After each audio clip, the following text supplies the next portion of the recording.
Hello, wrestling fans. Welcome to the shortest running weekly episodic wrestling podcast in internet history. This is the Adjective Play Podcast, streaming to you live. Well, sort of live. You'll be listening to it live from tapradio.net. I am your host this week, and every week, really. My name is Andy Reierson, and sitting with me this week is fellow wrestling nerd and my good friend, the main man, John Ulstad. How are you doing, John? I'm doing pretty fucking good. Yeah, we can. Yeah, pretty fucking good. Yeah, this is. In case you didn't get that, we won't be. This won't be rated TV PG. TV John Ulstad. Exactly. All right. Well, we are here this week. We are going to be talking Payback. We're going to be talking Raw. We'll be talking, well, maybe SmackDown. Depends on when this goes up and if we get around to it. Maybe talking Impact. Do the last Raw. Yeah. Impact hasn't happened yet this week, but I didn't watch it last week either. So maybe we'll get it anyways. Yes, exactly. But anyways, we're just going to start here. Being this is our first podcast, we're just going to talk about why we love this weird, crazy, completely juvenile, stupid, but somehow endearingly great world of professional wrestling. Why, in our mid-20s, we are hosting an internet radio show about professional wrestling. And I'm just going to start with you, John. I mean, just give me a general overview. You know, when was the first time, maybe not the first time you saw professional wrestling, but when you saw professional wrestling and realized, you know, this is something I love. This is something I'm going to devote a lot of my time to. And just tell me why you love professional wrestling. Well, you know, okay, first time I recall is like growing up as a young kid in the 90s, watching action movies with Hulk Hogan in them. Any particular Hulk Hogan movie? I mean, I know there's so many great Fucking ones. Babysitter Yeah, one. you've got Nanny, you've got Mr. Nanny. You've got what? Mr. Nanny, brother. What is it? Mean Santa? Not Mean Santa. Bad Santa. No, that's not the right Santa. one. Well, there was Naughty. I don't know what the hell it's called, but there's some fucking Brother Santa. Santa Jack. Santa Jack. Okay. Well, anyway, yeah. Continue. Yeah, you know, growing up, my like daycare and shit. They have a Hulk Hogan toy. I think he's the coolest fucking guy on the planet. He is the coolest guy on the planet. For no reason, though. Like, Still. I had nothing to base it off of at that time, other than, like, you know, Hogan is, like, a universal name, and I thought he was the man for no reason, you know? And Yeah. it took me so long to realize that I was right. You absolutely were. But as far as, like, my first time, like, actually watching it that I can recall, it was at a friend's birthday party when I was a kid, and we were at the bowling alley, and they had WCW on. Nice, yes. It was probably like a WCW Saturday show. Okay. Whatever. Oh, I love those. Those were great. Dude, yeah. Saturday night. And yeah. I don't remember exactly who was in it, and I want to say, I know there was a masked guy in it who I thought was, like, the coolest thing. Was it Mr. JL? The coolest thing since Hulk Hogan, as far as I knew. Mr. America? I'm pretty sure it was Ultimo. Oh, okay. Oh, yeah. Love Ultimo. And I know he won, but, like, I was bowling, and I suck at that, so I was, like, trying to focus on that at the same time, so I don't really remember too much. But, like, the first time I remember getting into it, really, after that, for some reason I thought Randy Savage was the coolest, too. I had, like, WCW playing cards. Awesome. I don't know. He just buy into everything. Do you still have those? No, Damn. Unfortunately. I wish. I think I bought them from one of those like little like sticker machines, you know, that you put in like a quarter. So there's that. And then when I finally started watching, it was SmackDown. I never had cable growing up. SmackDown.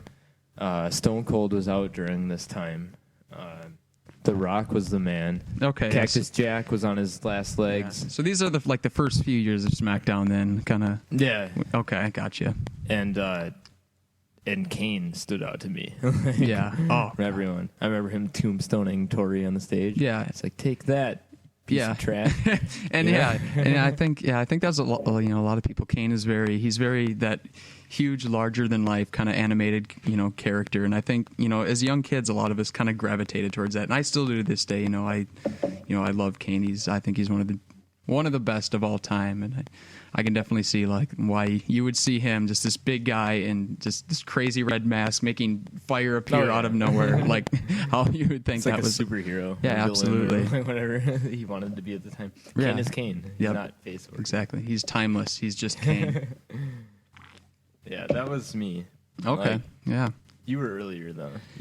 Well, a little bit. I mean, weirdly enough, the first got, like the NWO shit. Yeah, like, well, sort of. I remember. I mean, I obviously knew like Hulk Hogan, those guys, growing up, but I never really watched professional wrestling. No one in my family liked it. None of my friends really liked it. But I had a best friend in second grade who, first I don't remember like how I met him, why we became friends, but every day he'd come into school and he'd talk about WWF and all these wrestlers. I had no idea what he's talking about, but it's something he liked, so I was like, well, it sounds cool. It sounds like the world. That's how I knew Hogan for some reason. Just word on the street, whatever. Like, so you hear about him. Yeah. So then I knew it was on Monday night because he said Monday Night Raw. This is what I watch every. Because one day I was like, we didn't have cable most of growing up when I was a kid, but I distinctly remember we did during this time. And I went home one day after school and was like, all right, I'm going to sit down and watch Monday Night Raw. I don't remember anything else about the show other than at the very end, Dr. Isaac Yankem going back to Kane versus Bret Hart in a steel cage. And I think Jerry the King Lawler was like hanging above the ring in like this weird cage. Tooth on the pole match. Yeah, so I saw this match with a guy in pink fighting a dentist with a guy in a king outfit hanging above the ring, and I was kind of just like, fuck this shit. This is stupid. Like, where else can you get this form of entertainment? Yeah. Really? But even as a second grader, I was like, yeah, this is dumb. So so that really wasn't where I fell in love, but that was my first experience with professional wrestling. But that's unfortunate. Yeah, but I gave it that way for a lot of people. But I gave it a few more tries. I kept watching every couple weeks just so my friend liked it. It's something to talk about. But then one week during commercial break, I was like, what, this sucks. I'm going to find something else. And I was flipping through channels, and I found Monday Nitro. And that's when everything changed for me. Because you got to remember, this is, I think, 95 or 96, right when Nitro's it didn't start till 95, but, those first few years of Nitro were absolutely amazing. You had Hogan, right as he's, going to the NWO, and it was just so good. I'm like, and right then I was like, okay, I finally get this. It wasn't cartoony. It wasn't, there weren't any fighting dentists. It was something really, really cool and something even believable. At that age, even I knew it was fake. Would a dentist enter the world of sports entertainment? Yeah. That's all I want. Ask Vince McMahon. I'm sure he could tell you. It's a dentist. Yeah, damn it! It's a dentist. So damn it. So then, I started watching it more regular, but never really got into it until I had It's funny how it goes back to Glenn Jacobs. Yeah, still, for both of us. It might have been about him. Kane for you, dentist for me, but, either way, Glenn Jacobs. But yeah, anyways, sorry, I had to take a sip of my Pabst Blue Ribbon. PBR. They're not sponsoring the show, but they probably should. By the way, going on a little tangent, for those of you who live in the Minneapolis area, this Friday night at First Avenue, WrestlePalooza 2, featuring Colt Cabana. I think Arya Daivari is going to be there. Of course, Eric Canyon. Sponsored by Pabst Blue Ribbon. It's going to be a great show, so if you're not doing anything that day and want to catch some local wrestling, which I think is hugely important, I recommend you go to that. But anyways, going back to kind of what I was talking about. Support local wrestling. Absolutely. Minnesota needs it. It's the only way. Yep. But yeah, so I don't know. I kind of got out of it. I never was really that into it. What but knocked you out of the loop, specifically? Anything specifically? Not really. I just never really all in all got super into it. I liked it. I was like, this is kind of cool, but okay, you said 95 WCW, yeah, right? So is this is pre NWO? This is right pre NWO. Okay, 95 because I think it's they've got a lot of crap for that era, Yeah. It was still kind of trying to be the next WWE. They were still trying to kind of figure out what they were doing. Yeah, exactly. They knew they didn't want to be old school anymore, NWO territory days. Yeah. They wanted to move on from that, and obviously WWF was falling out of, popularity with like the mainstream. Yeah, crowds. absolutely. And even with people like Hogan me that was were getting booed, Yeah, exactly. Did you like Hogan in that? I don't really remember. I don't think I really cared either way. See, I knew him. Yeah. And I said I liked him, but did I really? Yeah. Like, I don't know. I think it's kind of like how John Cena is Rip to a off lot his of shirt, kids. It was cool. Yeah. I couldn't tell you what his finisher was. This is me. Yeah. I'm a couple years younger, and like, I don't know, like Hogan. I don't know. He always seemed like just like the guy you could rely on. So I mean, maybe if I was even younger and more like connected to the sport at the time, like I could have like really bought into him or hated him more. I don't know. Either way, I thought he was cool. Yeah, absolutely. For a long time. Absolutely. But yeah, so going back to my story, I one week me and my best friend at the time holy shit, excuse me. That's PBR. Yeah. This was a few years after, and when I first started wrestling, I lived down south of the cities, and by this time I had moved up to where we grew up in Monticello. But my best friend Tyler Thompson, who hopefully is listening, we still keep in touch, but he came up to visit. Listen, damn it! Yeah, you motherfucker. But he came up, and I'd kind of stopped watching by this point, but he came up for a weekend one time just to visit, and he was wearing this awesome red tank top with a big ass picture of a wolf on it. And I was like, dude, that's I still remember, it's like, that's a cool shirt. What is that? And he started talking about NWO Wolfpack. Oh yeah, of course. And then he also brought with him or he might have rented it, I don't remember, but we had a copy of WCW Nitro for the PlayStation, which going back and playing now is a shit game. But back then it was like the coolest thing ever. Gotta start somewhere. Yeah. So, he started talking to me about like all the stuff that was happening in WCW with the Wolfpack and Kevin Nash and Sting and Conan Savage Luger. I'm glad you remembered Conan. Yes, absolutely. That's all I wanted. Yeah.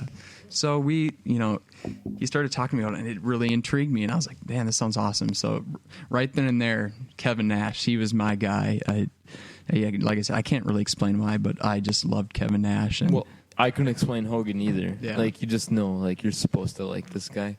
Yeah. Kind of, like, he stands out. Totally. Yeah, exactly. So I started getting... Big Sexy is pretty sweet. Yeah. So I started getting into it a lot again, but unfortunately by this time we didn't have cable anymore, so my WCW viewings and WWF just was whatever they had on regular TV, which this is before SmackDown even. So my viewing each week consisted of WCW Worldwide, their morning show that kind of had recaps and like faves. And jobber matches, which is great. Because of that, my I'd be favorites. like, oh my God, Goldberg's on Saturday TV. Oh wait, it's a recap. Yeah, so like back then, I'd talk to people at school about wrestling. They're like, Still Rock and Stone Cold, and I'm like, dude, I love Disco Inferno and the DOA and Alex Wright. Like, those are the guys that I watched each week, but nothing against them. They're all great performers. Okay, great I don't think wrestlers. I took like a anti WCW stance. I definitely wasn't as exposed to it as you were. Every day at the bus stop, like my friend and I would talk. He'd give me like the recounts from like the last WCW, and I would go off SmackDown, like whatever I could, and it's just because I wasn't exposed to it really, but they had enough like big stars to really like have some of my attention, like Hogan, like I said.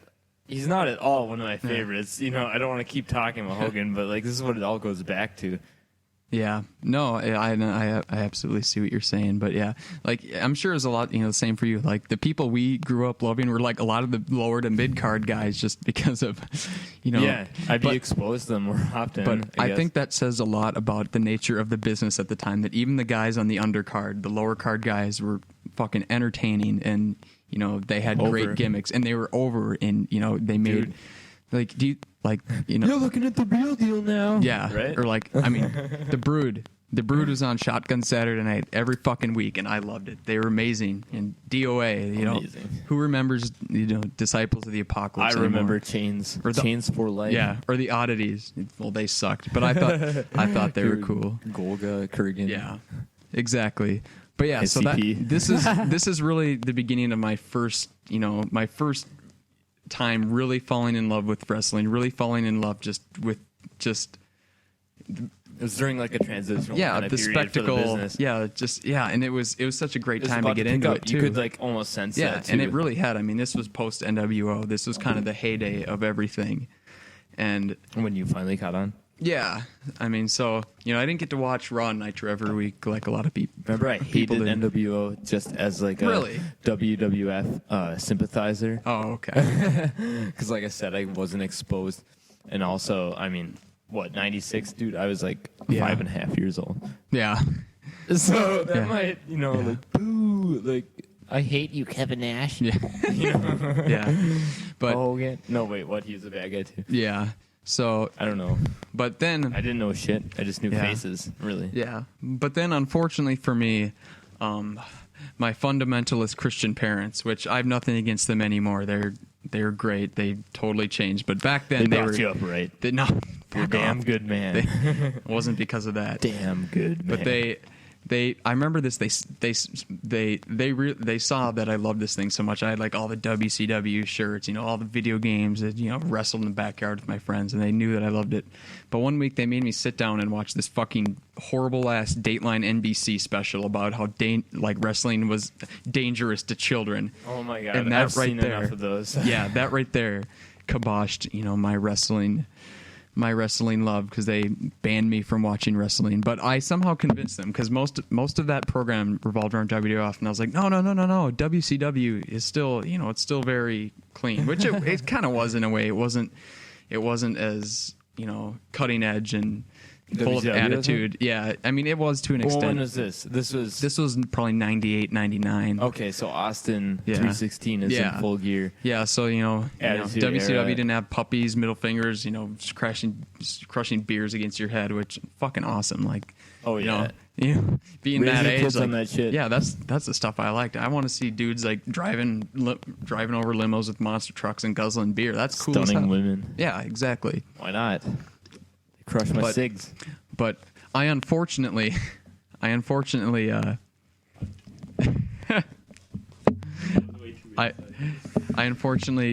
convinced them, like, no, WCW is good, which 1998, 1999 was when WCW really started hitting the fan and being complete shit. And yeah, I remember so that. I still got to watch my WCW Worldwide every week, and still probably to this day the most anticipated, most excited I've ever been for an event was Starrcade 99, Goldberg versus Nash. Like, Goldberg was still undefeated.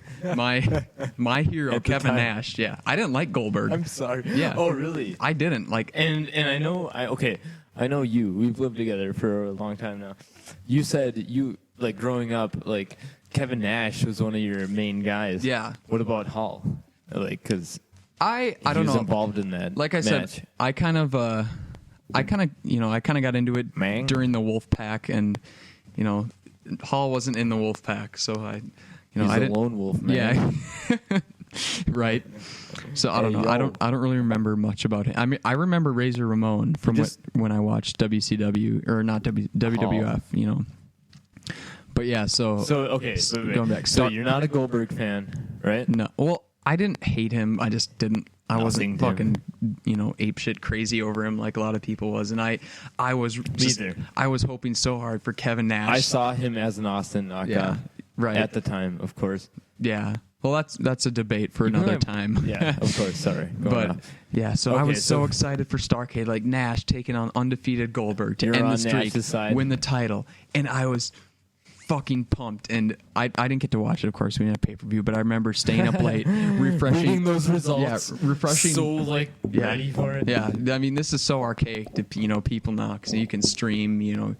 Results are up to the minute, but like back in the day, on my dial-up internet, pressing F5 every 2 minutes during Starrcade, and then when I saw Kevin Nash had won, I was just ecstatic. I totally marked out and just reading the results. Did you read how he won?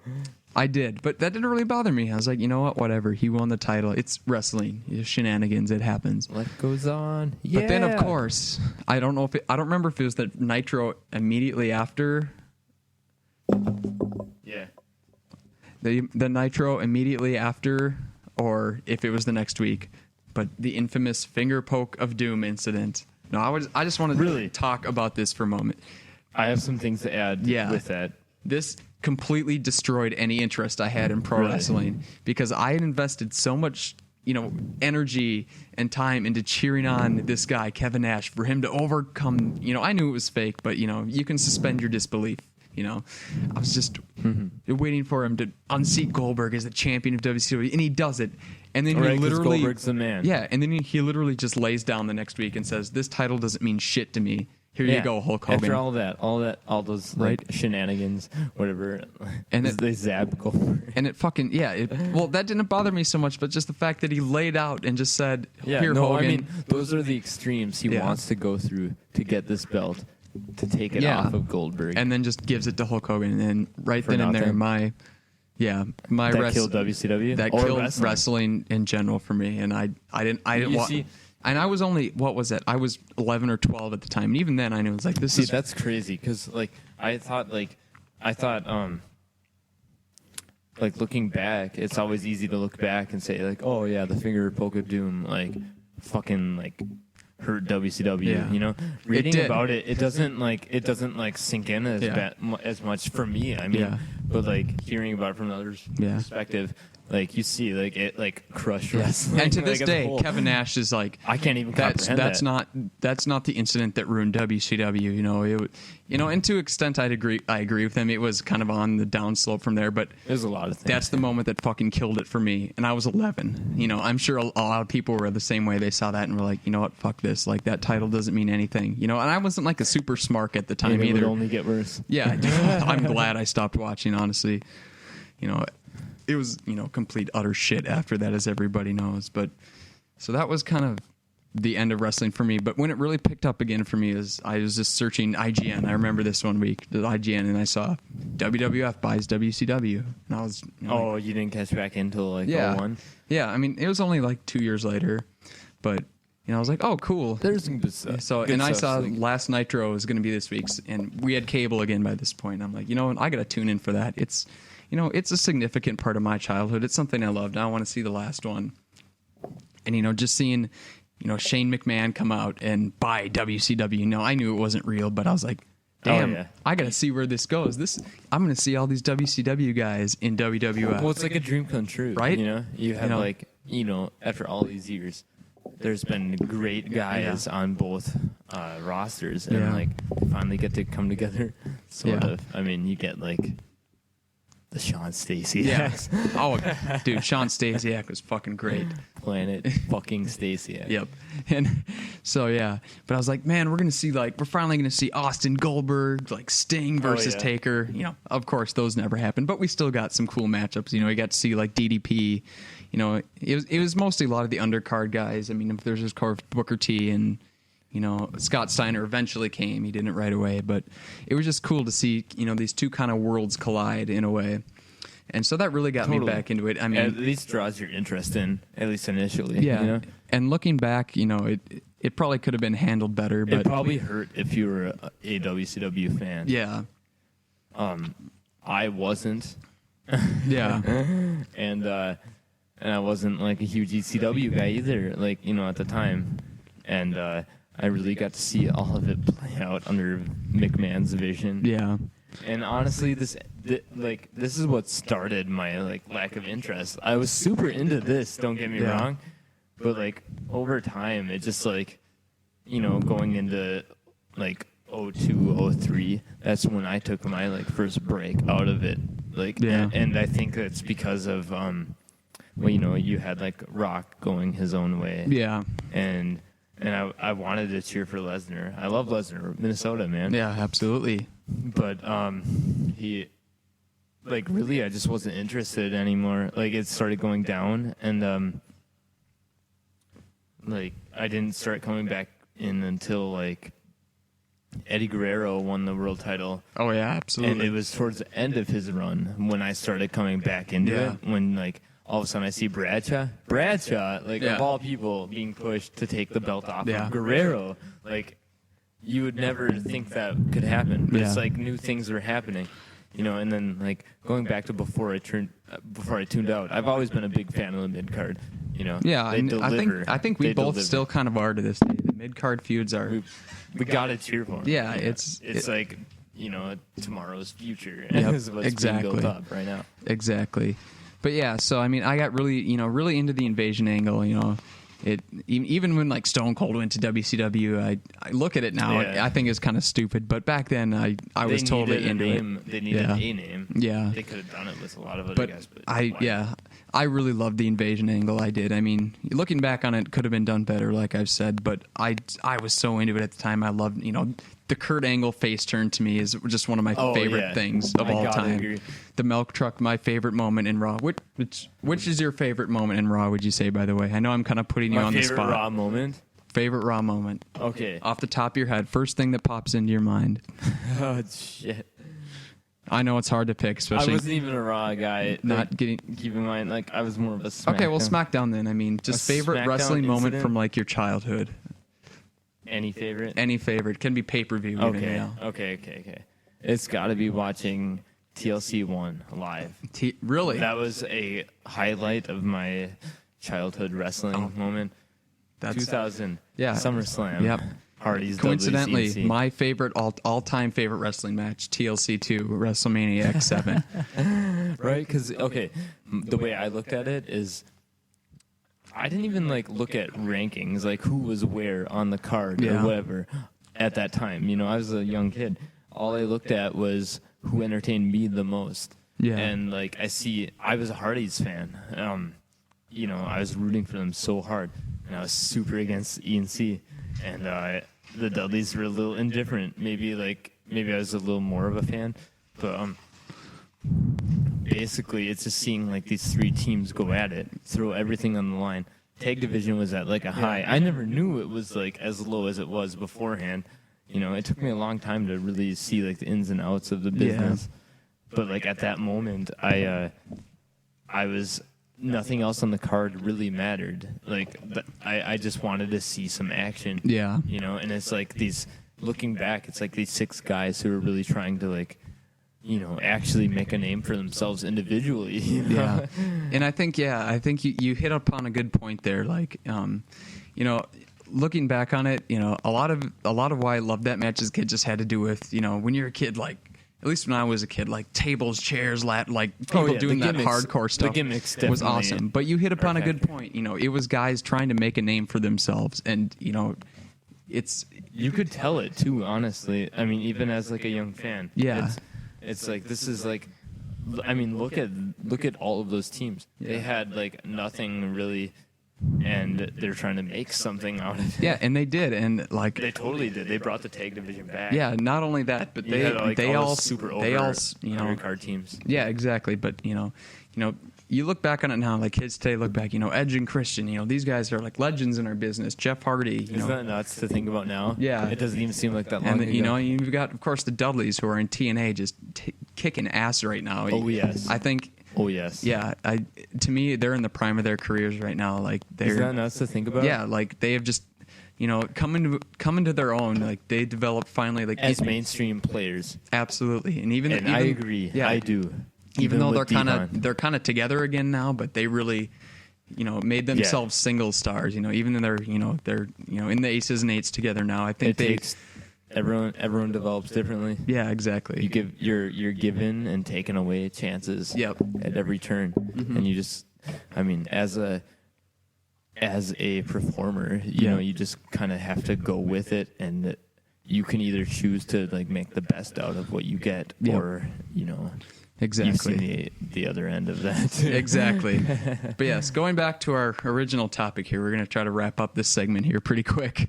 As much as I love this discussion, but I think we've got a lot of points that we can save for future shows. But yeah, so I really got back into the invasion angle, and I don't know.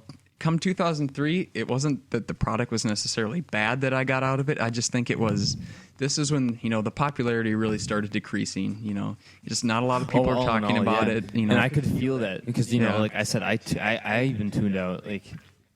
I would consider myself a pretty big wrestling fan, but I tuned out and just for some reason it wasn't interesting to me anymore. And I don't know. It's just there were still a lot of guys around that I liked. It's just not a lot of people were into it. You know, it's not something, you know, you talk about with everybody at school every day. So I just kind of gradually got out of it. You know, I was probably, by the time I stopped watching, I was like a freshman in high school by this point. And, you know, I started discovering music, playing guitar, you know, girls, life takes over. Like, yeah, you know, when you're kind of a teenager, You that can't kind be of, hooked onto you know, your interests. yeah, Whatever. and then you turn Always. 25 and have no life and watch wrestling and drink beer all day. It all goes full circle. Yeah, full circle. Go back to wrestling. Yeah, It's always your blanket when you need it. Yeah, exactly. And I mean, but after that, I didn't watch really at all till probably 3 years ago. And, you know, I remember, you know, I tried to get back into a few times. I remember when I was in college, I had like a Friday night free, was just hanging out by myself at home. I'm like, hey, SmackDown's on. I'm going to turn on SmackDown. Yeah. So I turned on SmackDown. This is probably like 2007. I was still in college at the time. And I turned it on, and this guy named The Great Khali is World Heavyweight Champion. And I was just like, nope. Oh, my God. Yeah. So The man of our times. Yes. Right. Moonface. Yeah. But yeah, I don't know why, but yeah, for some reason I really got back into it 2010, which looking back at it now, I think was one of the worst years in wrestling. It was, I mean, Impact was shit all the time. You had the Raw guest host going on, and it was just awful. But I think what really got me back into it was like that year, my mom got me The Rise and Fall of WCW DVD for Christmas. Just I remember that. My mom kicks ass at Christmas gifts. Like, I was like, oh man, like this is so cool. Like, you know, I'm gonna watch my childhood back. And, you know, I started watching it, and it comes with, you know, all those extra matches, and I just started watching those. And, you know, these are ones I never seen. Like, this was like Flair and Steamboat, you know, going back to even the NWA days. You know, wrestlers I never really saw, you know, but I watched these matches, and I was like, this is so fucking good. Like, I don't know. It just intrigued the hell out of me. So, you know, I just picked up the remote one week. You know, by this time I was living on my own. You know, I had cable. You know, I just started watching it every week. It wasn't good, but I got back into it. And, you know, here we are 3 years later, and we're hosting an internet podcast about this ridiculous passion we have in life. Oh, yeah. Professional wrestling. So, from one end to the other, like, who are your favorites nowadays? Nowadays, what keeps you coming back now?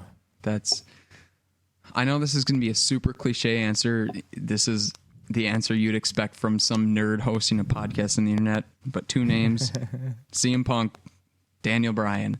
But Hands down. But the thing with me is, you know, I'm not a guy that, you know, I didn't follow them really in their indie days. Like, you know, I said I had that whole like black hole from like 2003 to 2010. I didn't watch. Like, so I didn't know them from the indies. I wasn't this guy like just rooting for these guys that were, you know, indie superstars, but these are just guys that I gravitated to because I just saw in them such ability, such amazing, they just put on these amazing performances both on the mic, in the ring, and you can tell they give a care. Yeah. Pretty much. Exactly. What got me, you know, actually they kicked in like during that same time when I tuned out. You know, prior to like Guerrero winning the belt and whatever, between that and like the invasion, it was a small time.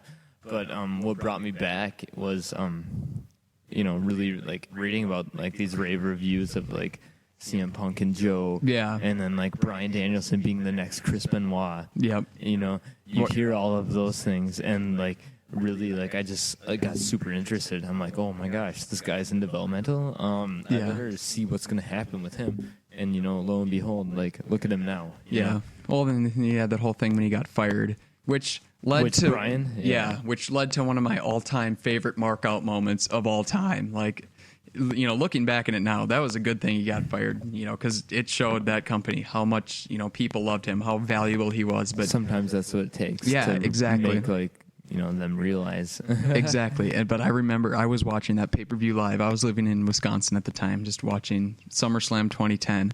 And when John Cena said, 7th member of Team WWE is Daniel Bryan, I legit lost my shit, you know. More than I have is probably one of my top 5 just straight up losing my fucking mind watching professional wrestling moments. It's one of the most memorable professional wrestling moments of my life. But yeah, and just to see where it's a good one. Yeah, it was like a changing of the times. Exactly. It's like, hey, crowd support still does matter. Exactly. You can and you can cheer for like whoever you want to. Exactly. And like the crowd is somehow able to recognize like his natural charisma, his skills, you know, as a performer. Yep. And really like, hey, this is some jobber, you know. Yeah. He lost how many matches out of how many on NXT? I don't think he ever won, did he? He might have won one, but I know he was like 0-10 at one point. I remember his first victory was a small package. Yeah. Yeah.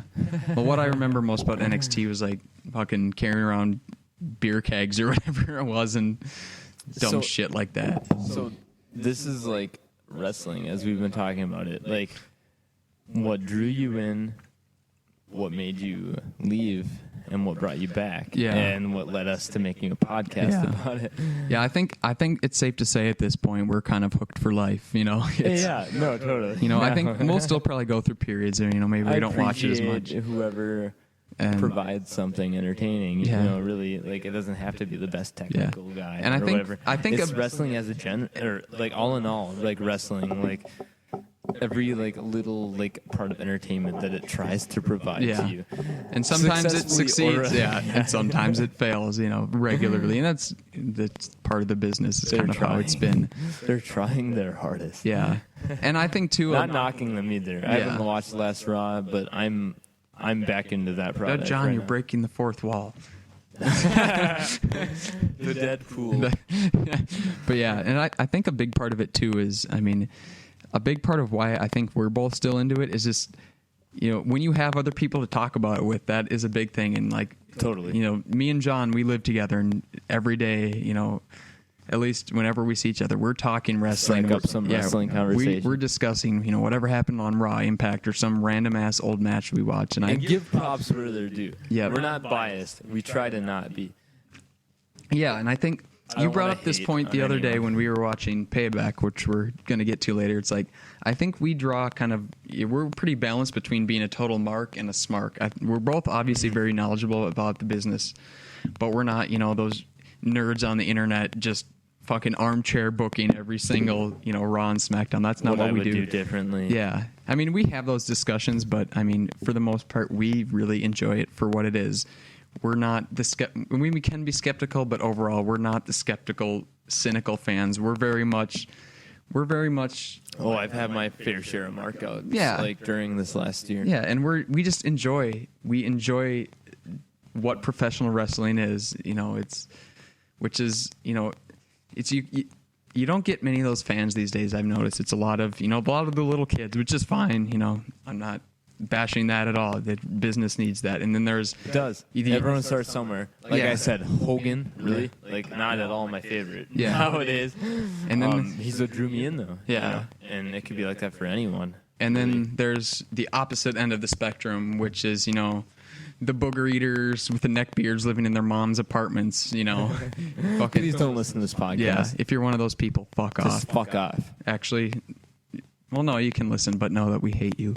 But anyways. Coming back, Marks. Yeah, exactly. But yeah, I think we do draw a pretty good balance between those two, and which is why I wanted to do this podcast to begin with, because even if you're not a huge wrestling fan, I want people to listen to this, and I want to draw people into wrestling because of this. I don't want this to be purely for wrestling fanatics, but I want people to, you know, I want us to convey that this is something we're really passionate about. This is something we enjoy. This is a form of entertainment. That we really love. Anything else. And I want, you know, it's what hooked for us. Exactly. I want to share with the world why I love this thing that so many people just think it's stupid and ridiculous, which it is. Don't get me wrong. Wrestling, it's one of the dumbest forms of entertainment on the planet, admittedly.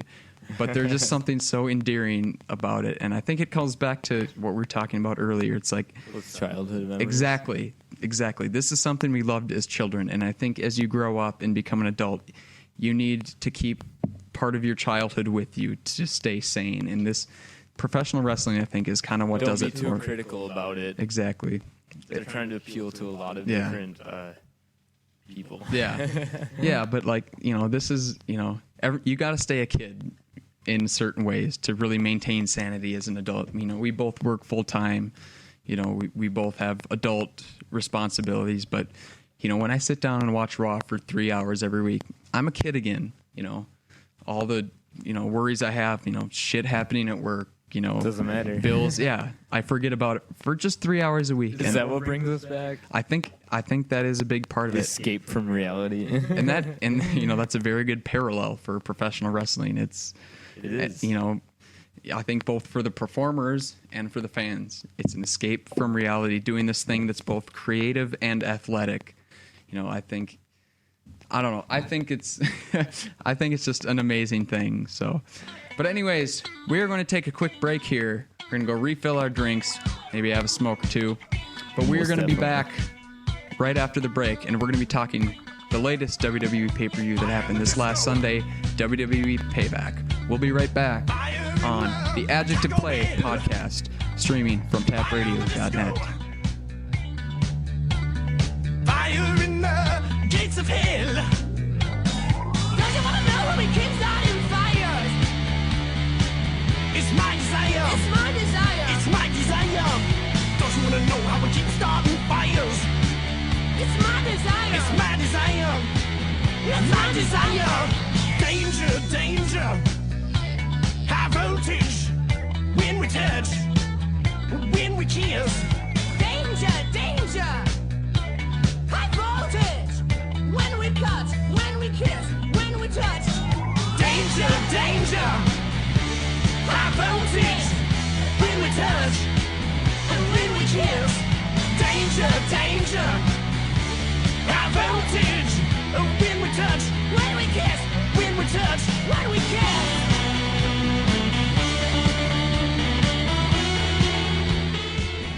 All right, we are back here on the very first, the inaugural edition of the Adjective Play Podcast on tapradio.net. And now we are going to talk about this week in pay-per-view, WWE Payback. Oh, yes. Live from Chicago. I think this was kind of a historic moment for both of us. This is the first time, at least for me, I legally ordered a pay-per-view. Legally. Paid full price for a pay-per-view. Why is that? Why is that? Because I'm broke as shit. No, but what made you want to? The quality? Yeah. Yeah, well, I got sick of Was it watching the card? shitty streams. It was kind of the card, to be honest. I don't think I'd pay full price for, to say, for last pay-per-view, definitely wouldn't have paid full price for. But I looked at this card and said, you know what? I'll pay full price. And I didn't know you can actually order these on Xbox now.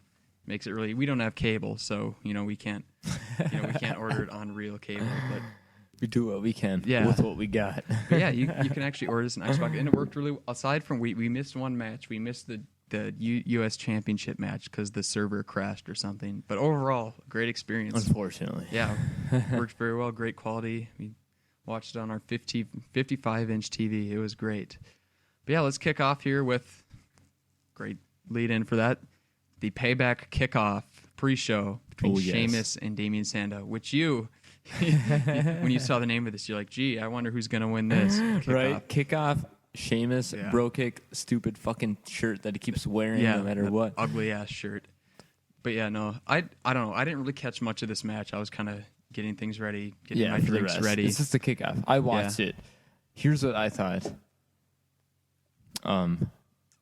This is a couple days past. Yeah. So, I thought, back and forth, and even given all the feud, back and forth was a great match. It was pretty good.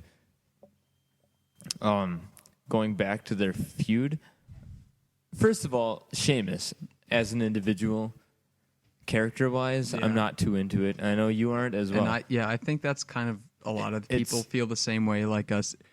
In the ring, one of the best in the company. Oh, totally. Nobody is going to dispute that. I can get caught up in any Sheamus match, regardless of what direction his character is going. Yeah. He does deliver in the ring, and I want people to pay more attention to that because I think I'm not going to give up on him. He can totally become like a viable player. Probably one of my main reasons for watching. But all he needs is he just needs more direction. Yeah. Really. I mean, the guy can work. He's proven that, for the last 3 years. I mean, name the last, bad Sheamus match you saw. I can't. Exactly. It's anyone, no matter what, any situation. And no matter what platform. If, he's on the opening match of a SmackDown or Raw. Or I was surprised he got this dark match, honestly. Yeah. And that. With as much, hype as they've given this one, Yeah. it's over nothing, really. It's just I think it's who's just smarter, like whatever. Like, but Damien, he's stepping up.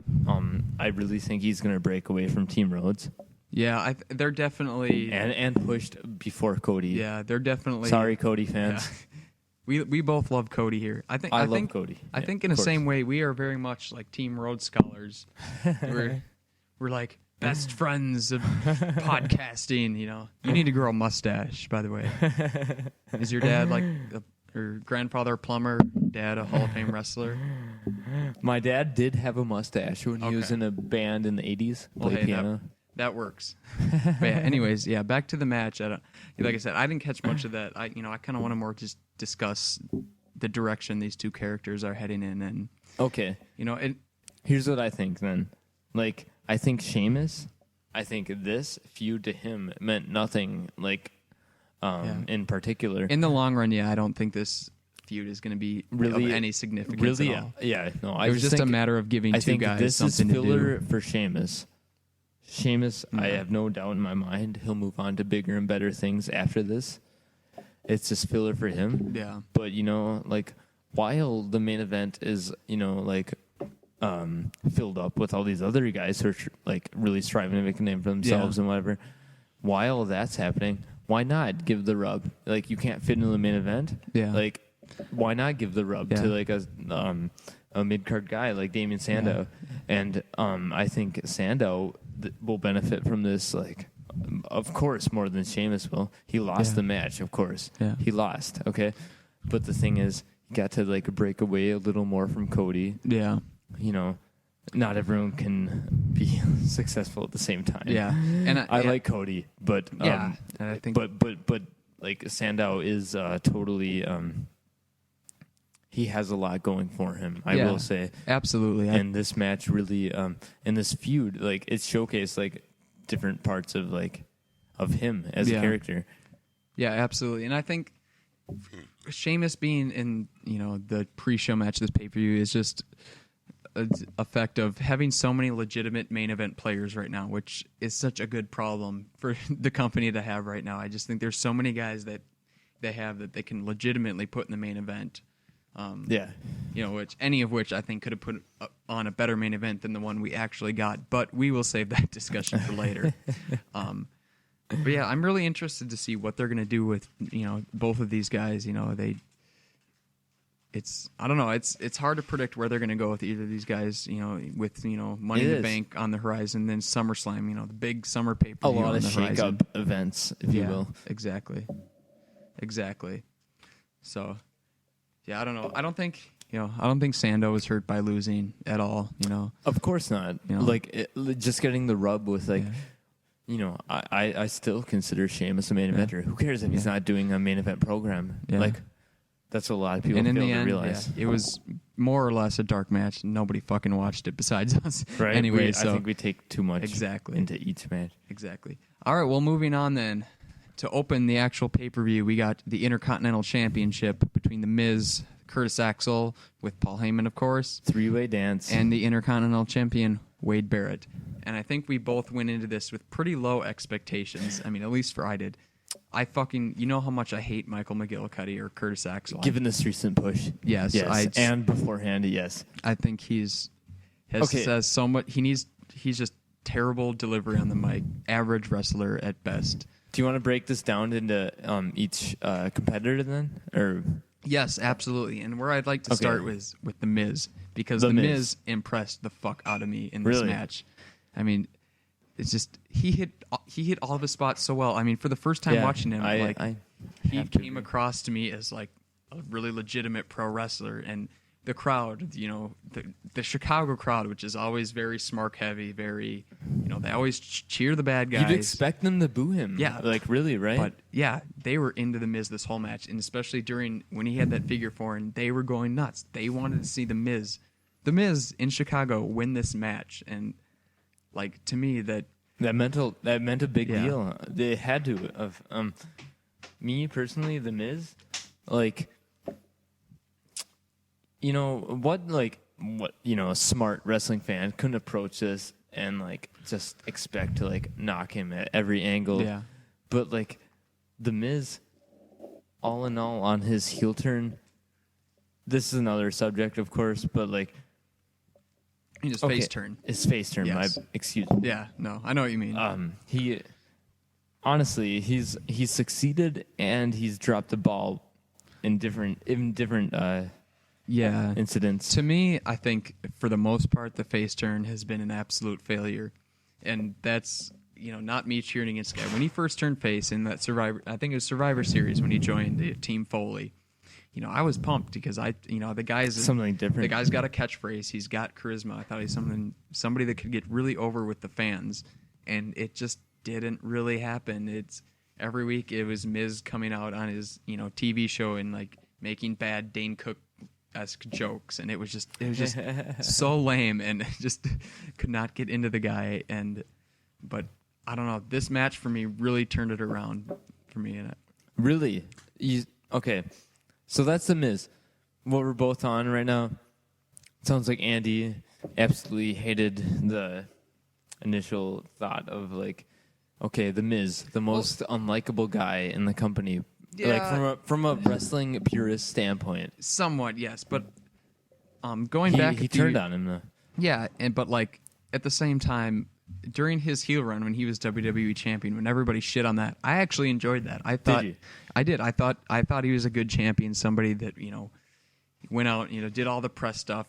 It actually brought a lot of mainstream attention to the sport. This ex-reality star, in the main event of WrestleMania. I thought he was a good heel. I don't. It's not the Miz that I hate. It's just the way his face turn was handled that I didn't like. I didn't care for it. I thought. This is kind of the problem they have with a lot of their faces. Is just they water them down, take away everything that's popular about them. In any way cool about them. Yeah. And they completely neuter them. But I don't know. This match for me turned that around. Not only from a character standpoint, but from match wise. What did you think? How do you think the Miz delivered like in this match? I mean, like, or not just this, but since his face turn. He has been. I've noticed he goes for like the popular spots and whatever. Yeah. You can tell he's a fan of the game. Yeah, exactly. I agree with you though about how his face turn has been handled. Yeah, like it's been a little underwhelming at times.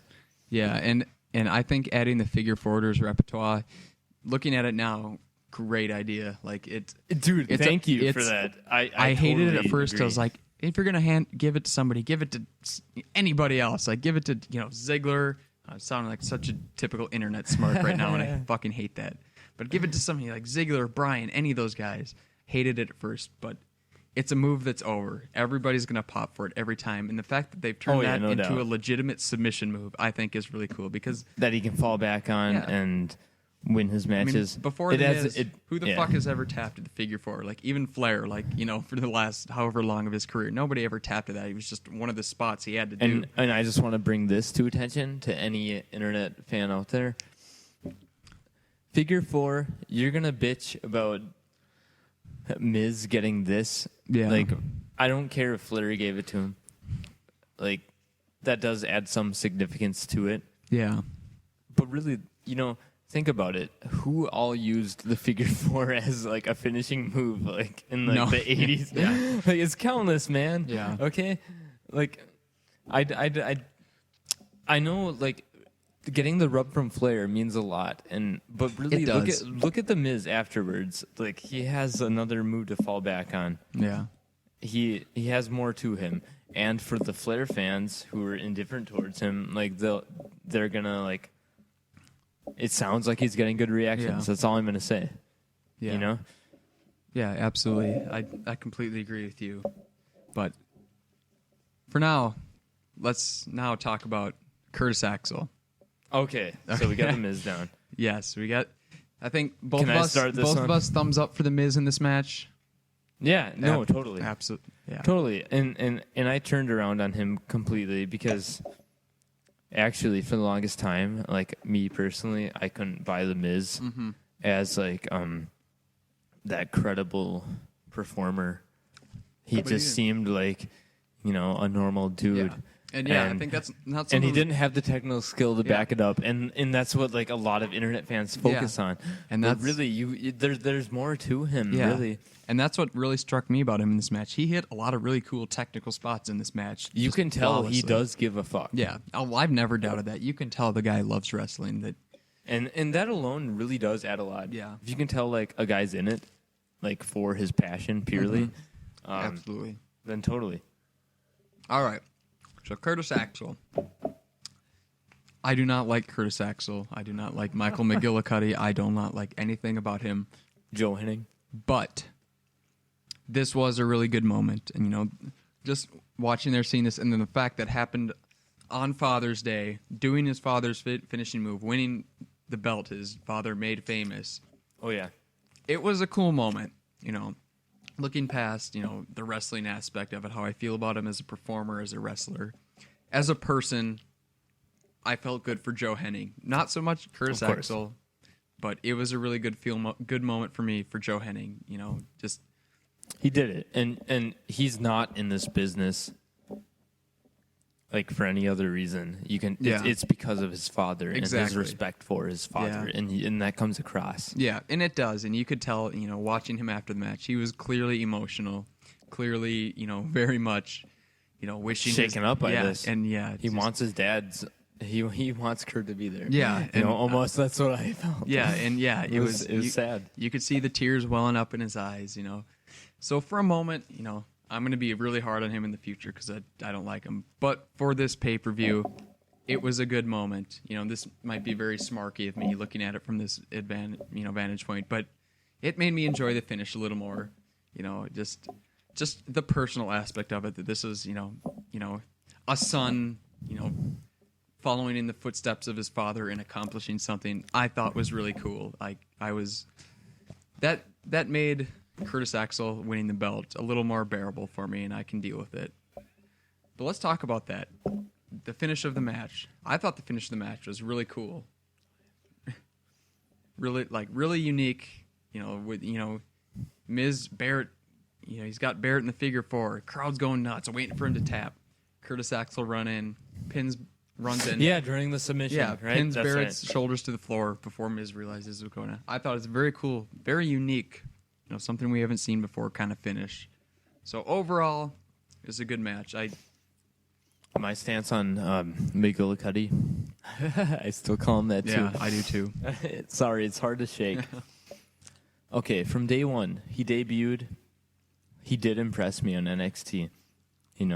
Up to the infamous Genesis, the Genesis of McGillicuddy promo, or the Mega Drive of McGillicuddy, as it's known in Europe. I had to make that terrible joke. I had to. I'm sorry. That didn't go well with him. I'm sure he's not satisfied with that as well. No. Really though, from the season 2 NXT guys, I mean, okay, I'm a little fuzzy on this, but there was Low-Key and there was Michael McGillicuddy, and to an extent Bray Wyatt. That's another story for another day. And Eli Cottonwood. How could I forget the mustache? Come on. So, but the thing is, from the internet side of things, Low-Key is the guy to go with. He totally was. Mm-hmm. But from the WWE side of things, it's McGillicuddy. It seemed like they wanted to go with him. Yeah, and I think it's maybe they just sensed that he wasn't ready. He's still not ready, but I don't either. The thing is, thing about him, straight up, it's I think he's a really good worker. I do. Yeah. And he's capable in the ring. Yeah. It's from the charisma / entertainer side of things. And I don't think either one of us questions his dedication, his work ethic, his passion for the business. Dude, I watched the Mr. Perfect DVD thing, Mm-hmm. Joe Henning comes across as such a humble guy. Yeah. He comes across as a great guy, a son trying to live up to his father, And he said his father and him weren't a father and son kind of thing. They were best friends. That's a whole nother thing. Exactly. The fishing trips together, whatever. And so, I mean, a big part of me, especially coming from Minnesota, like wants to root for him. I do. And as a Henning fan of the Axe and Mr. Perfect, you know, like I want to cheer for him. Yeah. And especially with the Heyman like tied into that, you know, like I want to cheer for all of that. But really, like I don't know if he's ready, like to carry himself on the mic. Yeah. And I mean, that's part of why Paul Heyman is with him, of course. I mean, that's kind of what the company has done with Paul Heyman, you know, for a decade, you know, is pair him with a guy that can't bring him talk in for whenever. Shit. You know, let Paul Heyman get him over. You know, we saw it with Brock. We saw it with Heidenreich. Didn't work, but yeah, let's you know, take a pause on the Curtis Axel talk for now. This is way more time than I wanted to give Curtis Axel on this podcast. Anyway, okay. Basically, I was cheering for him to an extent, but I was also cheering for. This match was divided for me. Like I could have gone with any guy for like a multitude of reasons, and justify that. Like I was cheering for the Miz to an extent because I really, all in all, like I just want the company like to succeed. Yeah, Miz has stepped up his game, absolutely, and you could tell ring wise through this match. Yeah, McGillicuddy, like is as proficient as ever, like in his technical game. Yeah, I thought he brought it. You know. Yeah. It's just for him. It's strictly character wise and developing that personality. Yeah. And I hope he can continue to do so. Yeah, and of course Wade Barrett was in the match. I honestly don't think there's much to say about him. He kind of seemed like an afterthought. He was just there because he had the title. Nothing against the guy. One, yes. You know, you have to take into consideration too. The match was like reshuffled. Yeah, because of the Fandango incident. Nothing against Wade Barrett. I think he's. I think he's a very solid guy. Yeah, exactly. I think they're just dropping the ball. Yeah, I think he's more than ready. Yeah. If you go back a couple of years, like 2010, like. Right there, like they could have done something. Yeah, and to steal a quote from another podcast, a podcast I love, RBR Wrestling. Check them out on rbrwrestling.com. Great podcast. Matt Galloway, one of their hosts on last week's edition, said Wade Barrett is basically the evil Kofi Kingston, which I kind of completely agree with right now. He's just kind of the heel guy that's there just toiling in the mid card, just getting these random mid-card belt reigns now and then. I hope that he doesn't languish there forever. I think he's got more to offer than that, but we'll see where it goes. I don't want to spend too much time on him. We've got a lot of stuff to get to at this point. We're still in the opening match. So we're going to move away from that for now. Wait. One last thing. Okay. The deciding finish, belt went to McGillicuddy. I think if Fandango was medically cleared to compete, I think it would have gone to him. Yeah. And whatever he is doing at the moment, And unfortunately, that's not always the case. Yeah, and I still think he's got a future. I think he's kind of known as like Vince's pet project. So I don't think Fandango is going away anytime soon. But the thing is, not knocking Barrett. Not at all. Giving the title to McGillicuddy does raise more awareness just because he's been in a higher profile situation. To a point, yeah. He's been like rubbing shoulders with Triple H. Yeah, The Rock. He was The Rock's training partner for this year's and Lesnar as well. Yeah, exactly. And so you got that to consider. Maybe, hopefully, like they'll just give more emphasis on the IC belt, or really all that I really want to happen is I recognize his efforts in the ring. I recognize Michael McGillicuddy's efforts, and you bring Heyman into that too. And I want to trust Heyman. I want him to. Help develop this guy. I want him to be something. It's just I'm not sure if I'm totally invested yet. But I think by giving him the title and hopefully from this showcasing more of his talent, I think. Hopefully more people change their minds about him. Yeah, absolutely. And myself included. Yeah, okay. Yeah. We'll see where it goes from here. Curtis Axel's definitely not going anywhere anytime soon, so I think we're just going to have to see how this develops. But yeah, moving from one first-time champion to another first-time champion in the Divas Championship match. AJ beats Caitlyn for her first ever Divas title in a match that I thought was pretty damn good. Like, especially for a I Divas agree. match, they rarely give Divas more than even 2-3 minutes of time, on a Let pay-per-view. alone even a storyline. Exactly. And, this story has been so long in the making, Yeah, whether they have intended on that or not. Exactly. It But, has. truthfully. Truthfully. Yeah, and this, usually in pay-per-view matches, I'm kind of like everybody else. Like, Divas match, time for a piss break, But this one was different, and I think the positioning on the card really benefited that, They didn't, usually they'll put these like right before the main event so everybody has time to, go get food, go to the bathroom before the big match. But this was second on the card for a pay-per-view. I actually think is a pretty high-profile spot. It's right after everybody's settled down, and getting ready to watch a pay-per-view. They're going to stick around for this, and they did, I think, and I thought it was a really good match. They hit all their spots. I love AJ, just a diva having a submission. It's just such a shift in paradigm. Divas just don't have submission moves anymore. They rarely have wrestling moves other than like slaps. From like a wrestling standpoint, like I know AJ was trained by, at least in part, by Jay Lethal, and I know she can go in the ring. Caitlyn and her like teaming up on NXT or whatever, like the Chick Busters, Trent Beretta. But yeah, like they. So I mean, I knew Caitlyn. There was something more to her than just like what she was a diva search. Correct me if I'm wrong. I actually don't know. You might be right. Sorry, that's a great subject. I focus on the wrestling. Yeah, right. But really, I've noticed like I was watching NXT since like it got like completely ignored by everything, and I found like good reasons to watch it. Honestly, there's some great guys: Johnny Curtis / Fandango, Derek Bateman, R.I.P. Yeah, And, I think at some point we're gonna have to do like a Caitlyn was part of NXT that. memorial show.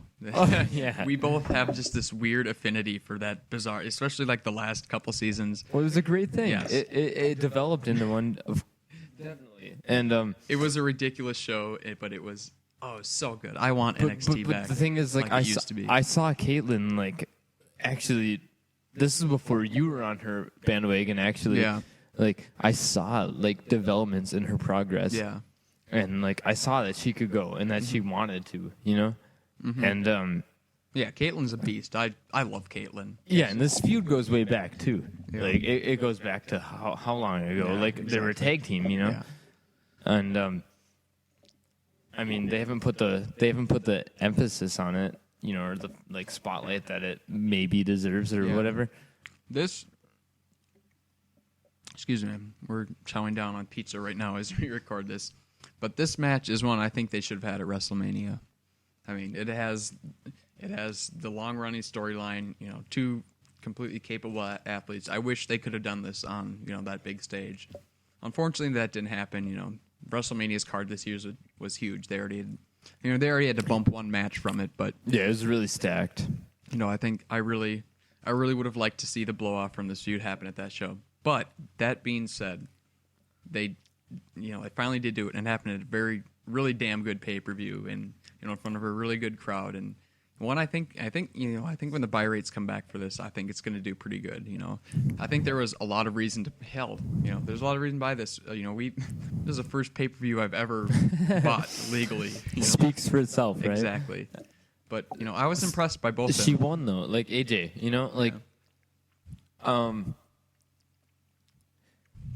at this point in the card, she won it, and Ziggler's still the world champion, and it seemed like a big fucking deal, and they can still continue because Caitlyn looked pretty distraught over losing to her, Exactly.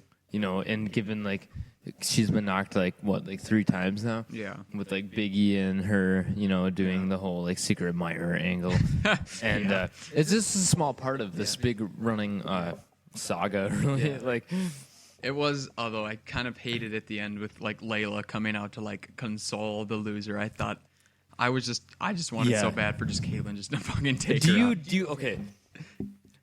I view Caitlyn as like this badass, Right? amongst all the other divas. Exactly. Caitlyn's like the one who will be like, fuck you, and I'll spear the fuck out of you.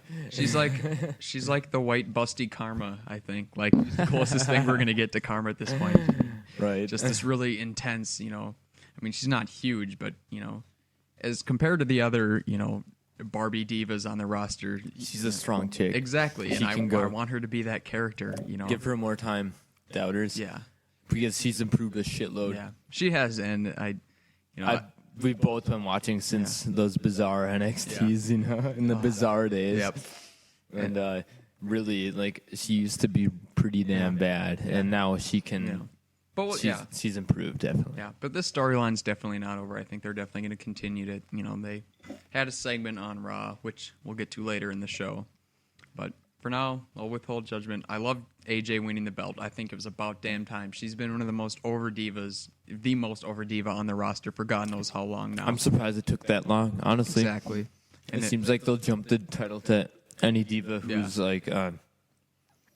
making any kind of momentum with the main crowd. Yeah. And AJ has for a very long time now. Yeah. It's undeniable. But at the same time, I kind of liked it. They kind of held it off for a while, gave her time to develop, I know it's the Divas division, but do you think Caitlyn's getting the support that she needs or deserves? To a point, at this moment? as much as WWE crowds are willing to support a diva at this point, I think yes.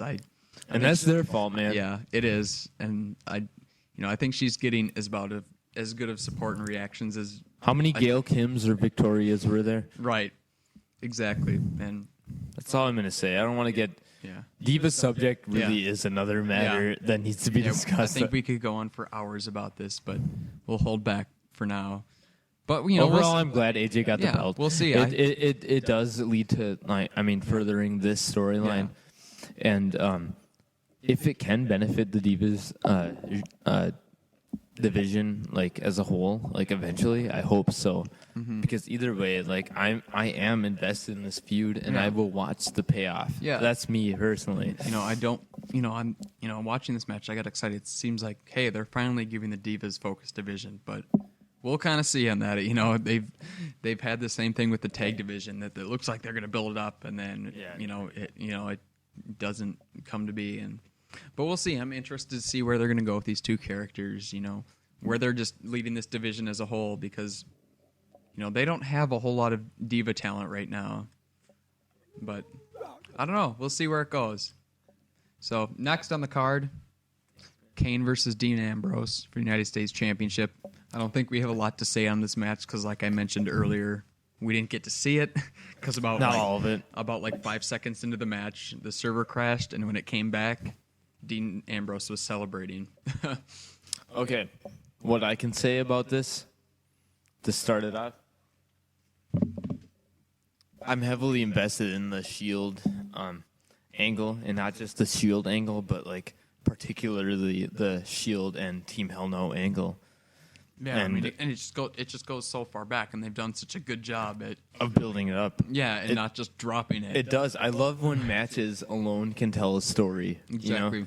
Call me old school AJPW, Mark. Yeah, but that's what I'm going to go back to because Yeah, let's for a minute just go back real quick to the SmackDown before this, the Daniel Bryan and Kane, Randy Orton versus the Shield, and just how awesome that match was, and just how it would the build up to this very event. Yeah, but just that match in particular, it surprised me that it did on SmackDown for one because it was such a huge moment. But that crowd, but dude, Daniel has had those moments every appearance, and it's nuts. It's it's he kicks into Hulk Hogan mode, And it really is as weird as it is that you make that correlation. It kind of is like a Hulk Hogan mode. No, totally. I mean, he does the whole. It's not it's his version of the hookup thing. Starts hitting drop kicks, corner to corner, kicks. Yeah. Flying knee off the apron, crap. All of these spots, and the crowd is just going nuts, and it's great from a Bryan Danielson, the American Dragon, fan perspective. Yeah. You see that happening, Yeah. And the crowd's responding, not just to his antics, not just to his yes or no catchphrases, but they're responding to like his offense in the ring and the plausibility that like this guy is hell bent on beating the Shield, and he really believes he can and is trying like his hardest, and you know it looks like it can happen. And on this last SmackDown, finally happened. The Shield lost 3-on-3. It was the last hurrah of Team Hell No. Perhaps. Perhaps. See. Well, while we're on the subject, I mean, we're going to jump around a little bit in the card here, but since we're on the subject of Daniel Bryan, and I don't want to spend a whole lot of time big subject. on Kane and Dean Ambrose, because I think it's pretty inconsequential to the card and to the whole storyline in general, and we didn't really see it. So we're just going to jump ahead real quick then to Team RK-No, Randy Orton, Daniel Bryan versus The Shield, Seth Rollins and Roman Reigns for the Tag Team Championships. And I think we were both a little underwhelmed by this match. Absolutely. And I don't think it's at any fault of the performers or the crowd or anything. I just think it was a fact of when this match hit, I think there was only about an hour left in the card.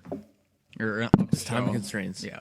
So time constraints. I mean, overall, not a bad match at all. I mean, you saw, all the Daniel Bryan spots, all the typical spots we've kind of been seeing in this feud. But let's just skip right ahead then to kind of towards the ending. So here's how it's set up. Roman Reigns going for a spear on Randy Orton. Randy Orton grabs Daniel Bryan, throws him right in front of the spear. Like, it was deliberate too.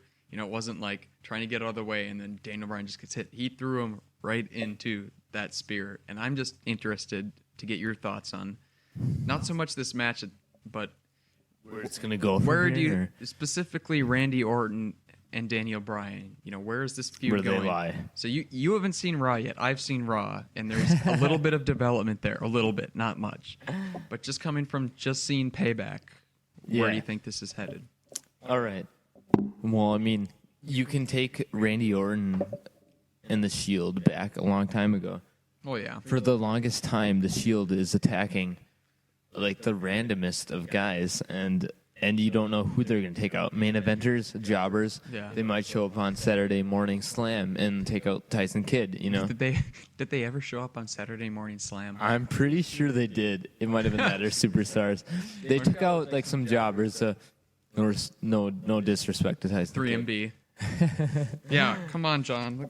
But they took out like a bunch of guys and really like I like how they try and tie it together instead of just ignoring. Oh, I was just a guy on the roster. Yeah. They kicked the shit out of me once, and I'm just gonna ignore it. Yeah, it didn't get like they beat me up. Whatever. It didn't get typical WWE like. Yeah. They beat me up. We have one match, and then we forget about it. Yeah, and that's to their credit. They've done a really good job. And unintentional or intentional, whatever matters. Basically, the Shield have attacked Randy Orton in the past. Randy Orton has, along with Sheamus and Big Show. Yeah. It goes back to Mania, probably further. Yeah. I'm not too fresh on everything right now, but they took Orton out. Orton has been floundering for the longest time. Yeah. Directionless and talented. Yeah. And I think we both talked about this too, how we don't really hate Randy Orton so much, but I've just kind of gotten so tired of his just lack of character. He just, every time he comes on TV, aside from the last couple of weeks, I kind of don't pay attention because I don't really care about him. Great matches, last couple of weeks. But yes, exactly. This development, right? That's what I was getting to. This, they've just had this development with him getting involved with Team Hell No. It just intrigued me. It's given me hope for Randy Orton again. I don't. Same here. He's kind of where Sheamus is at right now. He's a damn good wrestler, damn good worker, just has no direction. And I mean, and we're not, it doesn't matter whose fault it was. I'm just talking about Randy, the character, specifically. Exactly. I mean, we could go on about, his suspensions or whatever, but I mean, really at this point, it's irrelevant. He's a guy that's still over as hell. Fans cheer him night in and night out, even though in his prime. Yeah, he hasn't really done anything of relevance. He's in his prime. In the longest time. Yeah, exactly. So it looked like at the end of this match, they were kind of building, looks like it's going to go towards a Randy heel turn. We'll get to Raw. We're going to watch Raw again later tonight. Yeah, And you can see that's what hinders this. Exactly. I mean, I want to say, just going off of like the end of Payback, there's like 3 different ways they could go. Yeah. There could be Orton going heel on Bryan, you know. There could be Kane, who lost his U.S. title defense. Yeah. Challenge to Dean Ambrose. There's that, but then there's also, I mean, wasn't the whole reason that Bryan wanted to win this tag match was just so he could throw it in the face of Kane, who he failed a little side bit, by yeah. side. A little. There was I know. But see, that's the thing. There's that WWE app that like expands on things that most people don't see. Yeah, we both watched this. So it's really annoying because it does add a lot. Like it, from an overall perspective, you see Team Hell No like in this app exclusive on SmackDown, right? Yeah. And basically they said how this was going to be like their last run. This is a SmackDown previous to Payback, in case anyone's wondering. They wanted to go out on top, and they were talking about this, and they said tonight is going to be Team Hell No plus Randy Orton, and it's our last run, and we're going to try our hardest, because no matter what, Kane, you were my favorite tag team partner I've ever had. And I love how he gave that to Kane, you know? And you could see it on Kane's face. Kane, this is a new character development for him as well. Yeah, exactly. And so they had everything on the line, really, and it just wasn't displayed, like, on SmackDown. But they won. They won on SmackDown. That leads into Payback, like, perfectly. And that was just such a great moment, too. Just the fans just reacted so well. On SmackDown? Yeah, all doing the yes chant, just seeing all 3 of them in the ring. That's like the perfect combination. Yeah. It finally took Randy Orton along with Team Hell No. All three of them were able to work together and finally finish off this threat that has been around for so long. And you don't notice it initially. It's like over time, all these individual wins. Like, I mean, if you list off like the number of guys that they've actually defeated and beaten in like brawls and whatever, like it's pretty impressive, you know? Yeah. And finally they found this like perfect combination or whatever, as like JBL puts it. Yeah. You know, he said like they were like completely like unflawed in the 6-man tag matches, which, you know, that's like another crazy thing. WWE never focuses on that. That's like more of a like Mexico thing. Yeah, exactly. But we're gonna pull away from this for a while. We're definitely gonna continue this conversation when we get to Raw. There's so much because once you see Raw, I think once you see the developments after this, we'll be able to discuss this a little further. But next, we're gonna move on to what I thought was the most intriguing, most interesting match of the night, which I originally didn't think would be World Heavyweight Championship. Alberto Del Rio versus the returning from injury, Dolph Ziggler. Dude, can I start this off? Yes. Okay. Go for it. Basically, Andy and I we've both been into Dolph like for a while, and for me personally, it was like a long time coming. I always recognized like his talent and everything, but it didn't happen until like recently, where I was able to like put it all together, and it's like, dude, this guy is talented, and he does have the charisma, and I think he has all the tools necessary, and he's just right now trying to put it all together. They finally give him the belt. Concussion, it happens, and fucking which swag. sucks. It's right at the moment where like he's trying to prove himself, and it's just really unfortunate, you know. Yeah. From a Ziggler fan's perspective. And, you know, okay, this is a very intriguing angle, because I've been, like, a big fan of Del Rio since he went to face. Yeah. And I never thought that would happen. Exactly. And I think I like the idea of Del Rio as a face. I just think they did not execute it very well. For the same reasons I talked about earlier with Miz. They took away everything that was cool about him. Mm-hmm. You know, they took away the cars. You know, just the whole like swagger he had about him. The things that made him cool and likable as a heel, they took away from him. It's just like I don't understand like why they think face can't drive a cool car, Yeah. But you want like I've made this point to you probably a million times. Fucking James Bond. James Bond is rich, he's classy, and he drives cool fucking cars, and everybody loves him because of that. If the next James Bond movie, like he was just wearing just a t-shirt and jeans, is like, hey, Comes out with this bucket boy. yeah, driving around a Ford Taurus, it'd be the worst fucking thing ever. So, That's what I drive. Yeah, but it's just like I didn't understand it.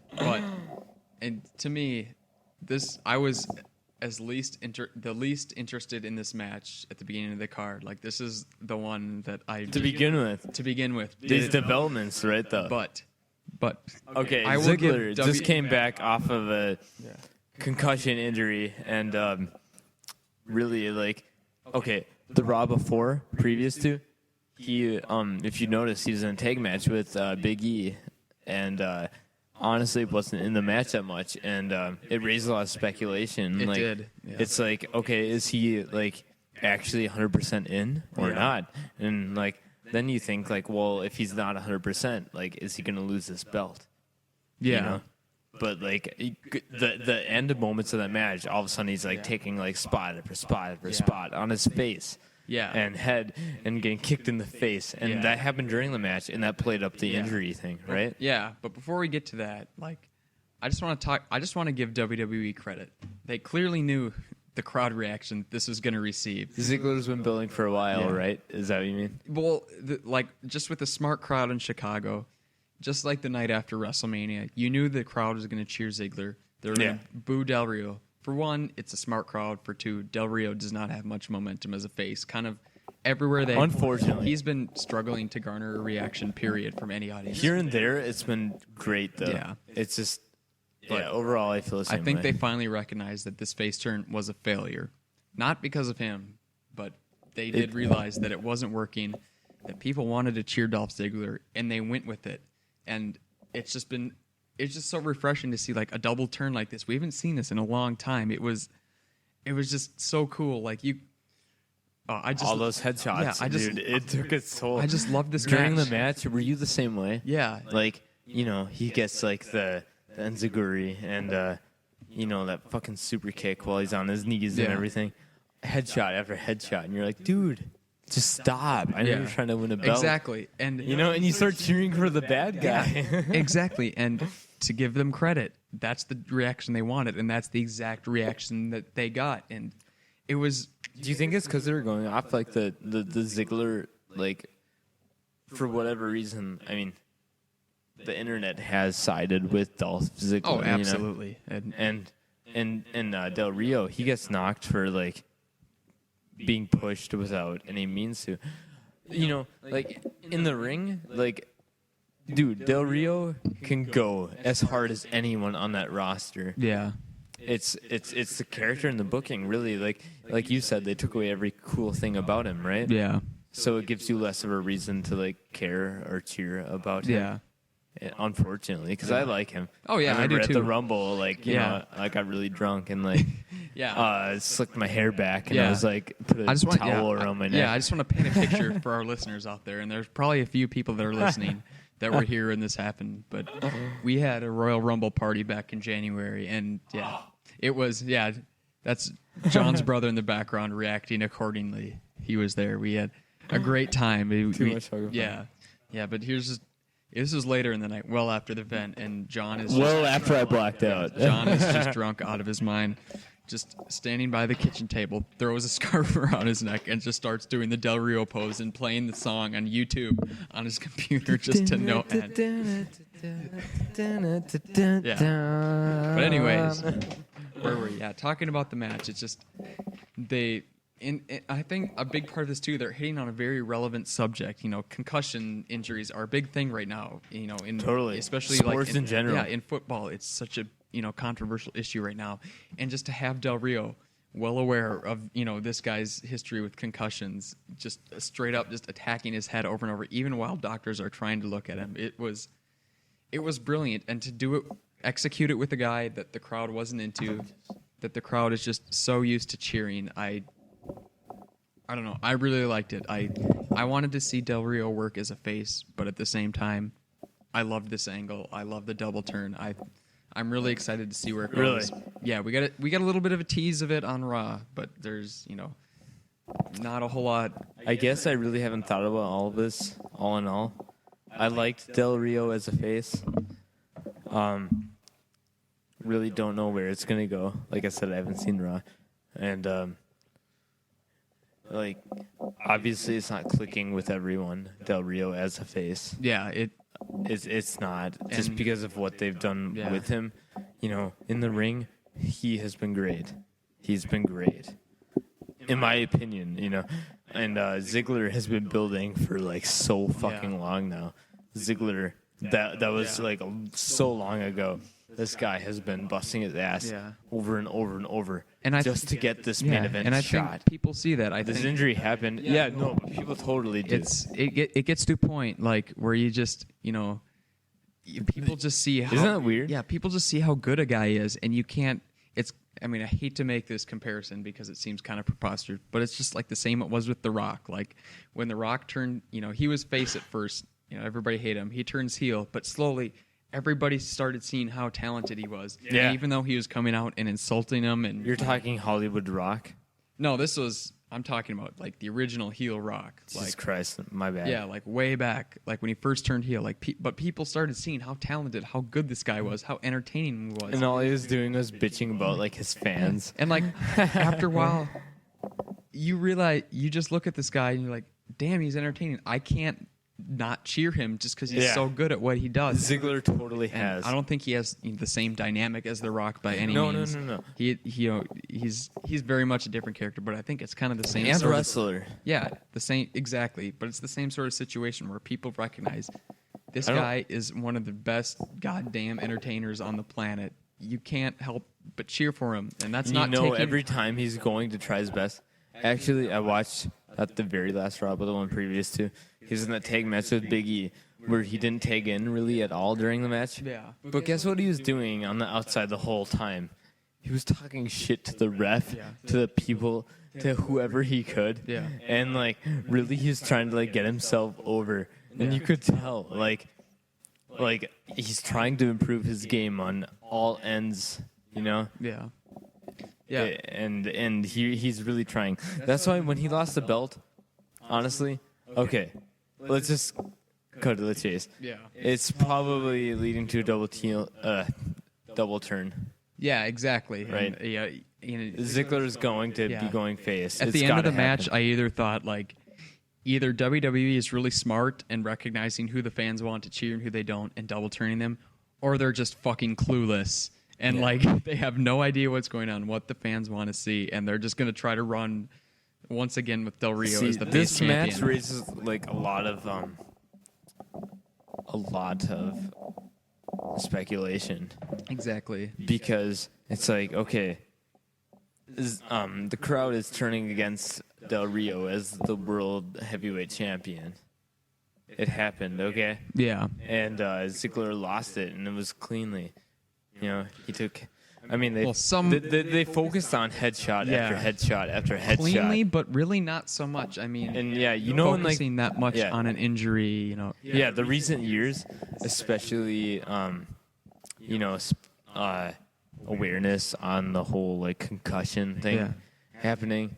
I don't want to bring this up, but Benoit. Yeah. That's the most extreme one can go. Yeah. Right? But, the thing is, headshot after headshot after headshot. He got a concussion. Yeah. Del Rio did not ignore this. That's not really a face-like thing, right? Exactly. To focus it's on not, the head. especially now. That's a heel thing, man. Yeah. But I'm just thinking, just imagine this, just maybe even 10 years ago, a guy comes back from a concussion. You'd have the face champion being just calling him a pussy, basically calling him out for being a wuss, for with a headache. But things have changed, we found out more about. We've realized concussions are a lot more dangerous than they appear to be. Exactly, and I'm glad they've kind of acknowledged that, and I think totally kind of switching it up a little bit, but going. I think TNA really started this, back when I think, wasn't it Ken Anderson that went out with a concussion like a few years ago? Yeah, and they really kind of used that, as a storyline and not as saying like, oh, this guy's a big pussy, he's sitting out with a headache. No.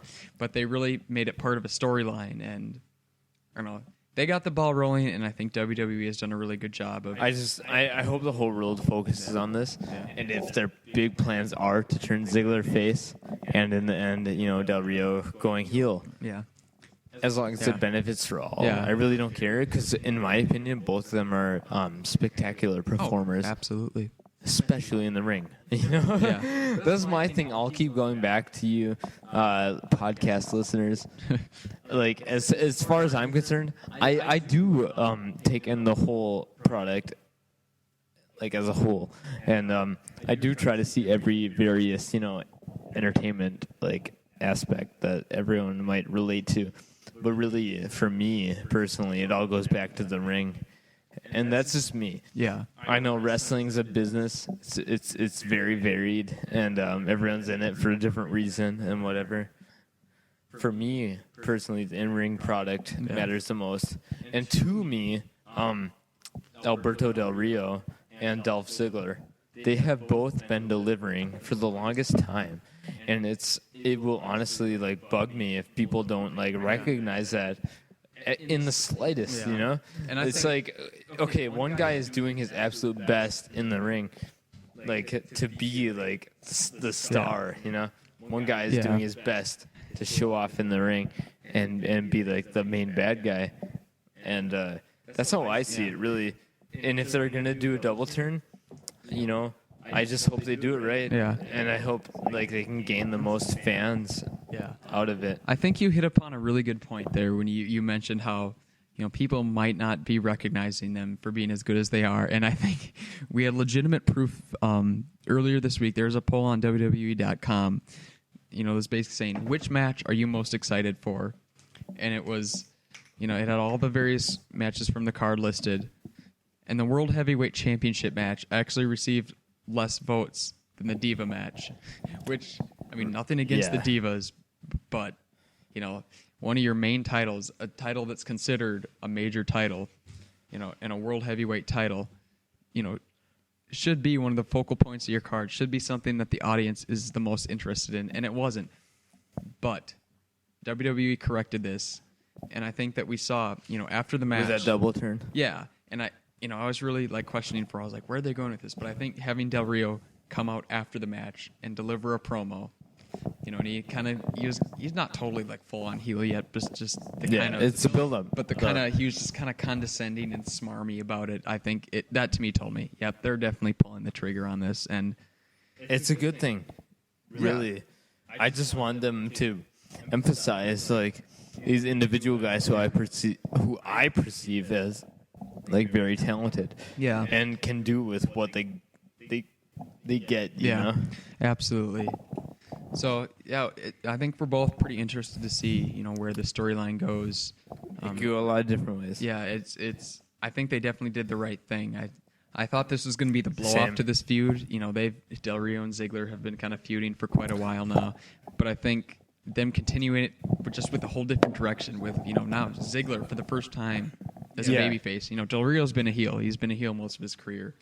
That's nothing new. But see Ziggler in that role, especially as the hero, as the guy coming back from injury and, getting revenge on this evil guy, that took advantage of his injury.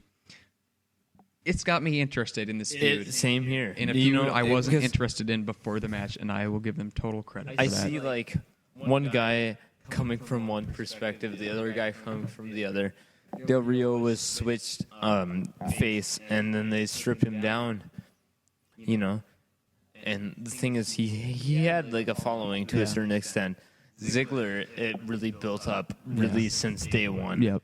Everyone, I'd like to think everyone started, like, paying attention to how much he really tries during matches, and he does. Yep. And I hope it all, like, can turn out in a great way, because either way, it's gonna be a great match. Yep. Whenever they do hit it, Absolutely.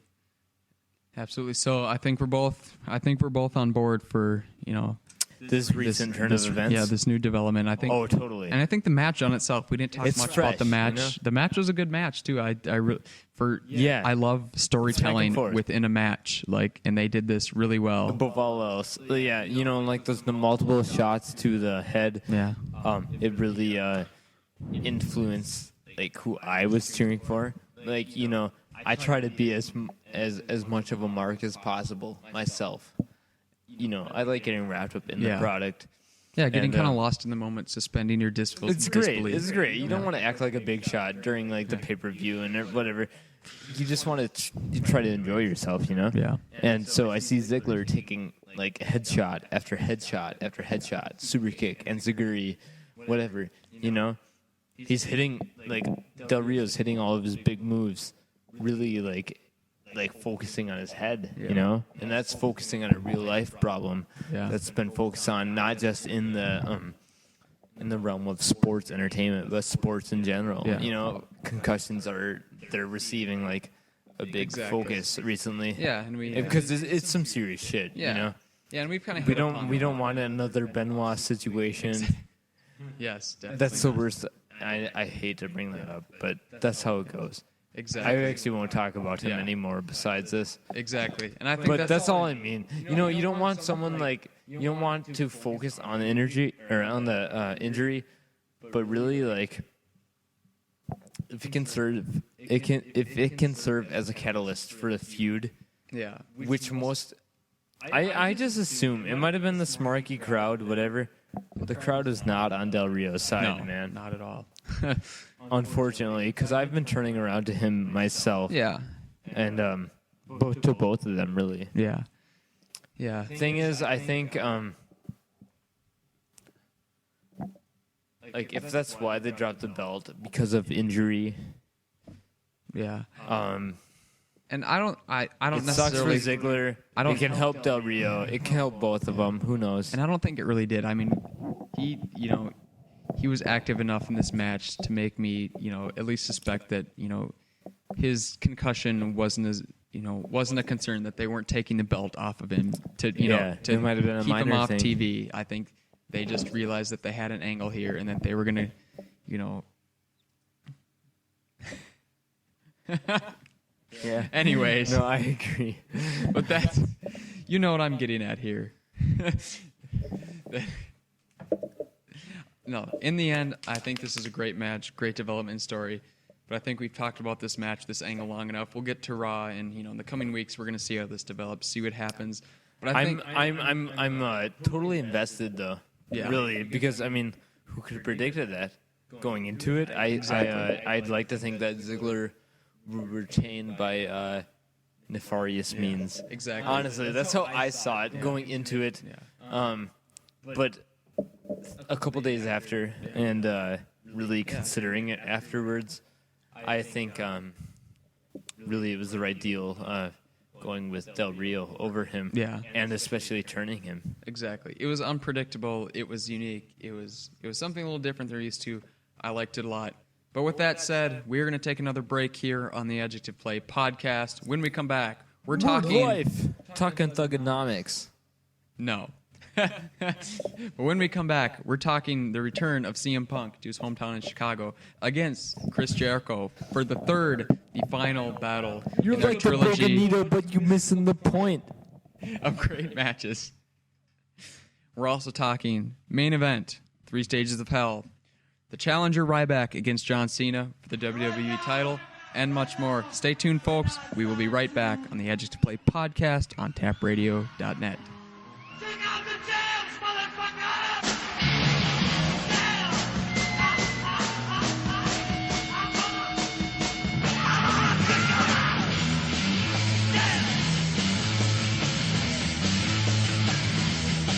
Well, I feel pretty good, and I guess that I couldn't get crazy now, baby. 'Cause we all got it tuned, and when the dressing room got hazy now, baby. I know how you want it, darling, with that night. The girls stand standing with the booty right. Let them up on the stand, and let them kick out the jam. Yes, kick out the jam.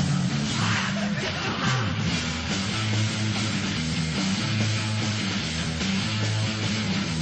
All right, we are back on this week's edition of the Adjective Play Podcast. We're going to wrap up our discussion on WWE Payback. I believe now we are at the return, finally, of CM Punk to WWE. Oh, yes. And it just seems like for the last 2 months, there have been just such a black hole on the show without him. And I don't know, I'm just so pumped to see him back. Raw has just been lacking so much without him. I know he deserved the time off, needed the time off, but it's so good to see him back. And he comes back, has a great match against Chris Jericho. He's coming back as a face, which I don't know. I like to see. I liked him more in that role. You know, you want to see the guys that you like cheered, but as good as his heel run was, it's good to see him back in the good graces of the fans. Yeah, I agree. Raw was totally lacking. Yeah. I mean, he's one of the main reasons I was tuning in, for the longest time, even when the product was pretty garbage. Yeah. Yeah, exactly. And I thought this match was great. I really don't know where I would put it up against the other two they've had. I think my favorite would have to be number 2, the one they had in Chicago last time at last year's Extreme Rules. But I don't know. I loved this match. I loved all the little nuances that CM Punk and Chris Jericho, include in their matches. I really liked, the spot with Punk, methodically, breaking the walls of Jericho. I thought was very cool, very inventive. I don't know. Overall, to me, it was the most enjoyable match on the card for sure. Definitely. In a card full of good matches. I mean, really, it was. I mean, top to bottom, I think it was a really damn good show. But in typical CM Punk fashion, stole the show. And let's just talk real quick about his facial hair. This is one of that discussion that we had yesterday. Is CM Punk's ever-changing facial hair? It comes back with the chops and. If I hear one more fucking person be like, "Oh, he's Wolverine," fuck off. God, other people I'm so sick of that comparison. It's every person now with chops is Wolverine. It fucking pisses me off. So fucking stop it. This is actually my favorite appearance, I think, or my favorite look that he's had. I don't know. I like the Lemmy personally. I'm always a fan of the Lemmy beards. But coming out with the Gracie hoodie, that was pretty sweet. Exactly. Hope he keeps that around. Yeah, and the Chicago Blackhawks tights I think was a nice touch. I mean, if you follow him on Twitter at all, that's basically all he's been posting about lately is the Chicago Blackhawks and the Stanley Cup Finals. I want to compare this current feud with Jericho that he had to his older ones. Yeah. Because, I mean, I think he just needed a good excuse to come back. And I think this program wasn't meant to go on any longer. And so I thought it was perfect for what it was. It wasn't as personal or anything. It was just a way to bring him back, Exactly. It wasn't really a feud per se even. I mean, he really only was involved in it for the match. The rest of it, was with Paul Heyman. Yeah, and I like that. The suspense, It's is he going to be there or whatever? Yeah, exactly. And this and the match too. I mean, even with Jericho losing, he didn't. I don't think he looked bad at all. No, not at all. I mean, look at the finish. It took fucking 3 GTSs, 2 in a row to actually finish him off, which I thought was an awesome spot with him. Getting to go to sleep, kind of rebounding off the turnbuckle and taking another one for the pinfall. I don't know. It was a good way to bring him back. A good use of Chris Jericho, which I think there hasn't really been much of this year. He's kind of been. I don't want to say wasted. Bringing him back, but I think this is the best use of him they've had so far. Putting him up against a legitimate opponent like CM Punk, I thought. And I like the little exchange between Jericho and Punk on the contract signing and stuff. They went back and talked about his history with Heyman and ECW and really tied everything together. Yeah, that was cool from a storytelling perspective. Yeah, for sure. And overall, I think this is a great match. I mean, there's not a whole lot more we can really say about it. You know, is CM Punk returning, a way to bring him back, a way to, you know, they knew he was going to get cheered. I mean, you bring him anywhere in Chicago, he could come out and like murder a baby, and they'd still cheer him and chant his name. So they definitely have, I think, made the right. Snitsky got cheered, you know. So. Exactly. It has been done. It has been done. So yeah. Well, let's move on from that then. We'll get back. We'll have a lot of CM Punk talk when we get to Raw, I'm sure. But let's unfortunately talk about the main event only because we really have to. 3 stages of shit. Yeah, precisely. I don't really even have much to say about this match. I really didn't care a whole lot about it going into it, and it's not just because it's John Cena. I don't like John Cena. It was boring, honestly. Yeah, a match that is both a lumberjack match and a tables match, along with an ambulance match, should not be fucking boring. And it was. It just felt so awkward. And yeah, because, you know, 3 stages of hell. They talked about the importance of that match. There's only been like 3 previous or whatever. Yeah. And the thing is, like, I don't want to bash like the PG product or anything, but they can't really. I mean, there's a lot they can't do anymore. You know, like they can throw stipulations in and stuff, but I mean, it just doesn't seem as heated as it should have been. And I don't get why like a lumberjack match is. Here's my problem with it. It's like 3 stages of hell. The first stage of hell, a lumberjack match. Yet like every fucking time one of them got thrown out of the ring, the lumberjacks just like stood back, and like I think even like there was a part where like Drew McIntyre like just like waves Ryback back into the ring. It was just the dumbest shit. I hate really just the little things that bug me. It's how they line up all the faces on one side and all the heels on the other side. And if John Cena got thrown around the ring where Justin Gabriel and Alex Riley were standing, it was fine. But if Ryback came out, they beat the fuck out of him. It's one redeeming thing from this whole 3 stages of hell angle they've been doing was just to see the hilarity of unlike the Raw before where they just kept throwing Cena back in the God. That was amazing. It makes it not worth and it, just but fucking I laughed my ass off. Angry Ryback comparing himself to Satan. Ryback is fucking awesome. I don't know if he's at this point he's legitimately awesome or just hilarious awesome, kind of like in a Scott Steiner way. Batista. But I don't know. I didn't hate the feud building up to it. I think it was okay. Ryback to me, made the feud at least tolerable, but the match itself was shit. And I don't know. I didn't care about it going in. They didn't give me any reason to care about it, while it was happening. And I don't know. It was just lame, Ryback throwing stairs through the table like over and over. I forgot about that. It was just so ridiculous, and I don't know. There's not really much to say about I'm glad this. it's over. Yeah, I'm glad this is over. This is the end of John Cena versus Ryback. For now, at least. We don't know when he's coming back. Yeah, or if he'll have the ambulance. Was Ryback even on the last Raw? He wasn't. No, he wasn't. Because he's in the hospital, damn it. Right. Yeah. Slammed through the roof. Yeah, slammed through the... Yeah, that makes me kind of feel uneasy about, ever going in an ambulance ever again. If that's all what it takes for that fucking thing to fall apart. John Cena is so strong. What are you talking about? God. Yeah, that ending too. It's just... Or Ryback's just really heavy. Yeah, it's just so unbelievable.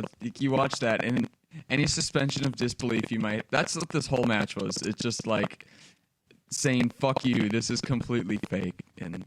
I get and it shouldn't have been. It was supposed to be a very personal match. Yeah. Where, they hate each other so much they want to kill each other through 3 falls of stipulations. Yeah, it was dumb. We knew there was no way Ryback was going to win. It just wasn't going to happen. So, that alone kind of took all the interest out of it. It's like, well, we know how this is going to end. You know, it was so predictable. Ryback's going to win the first one. Cena's going to win the second one, and then put him in an ambulance, and fucking... It's just dumb. I hate it. I don't know. But overall, I can't complain too much. The rest of the card was pretty damn good, and save for one shitty John Cena main event, I can live with it. So overall, I like the pay-per-view a lot. It was a lot of fun. It was worth the investment. Like I said, it's the first pay-per-view I ever fucking bought, and so I don't know. I enjoyed it. It was great pay-per-view. CM Punk came back. That's all I need. So, but with that, let's just jump right into Raw talk then.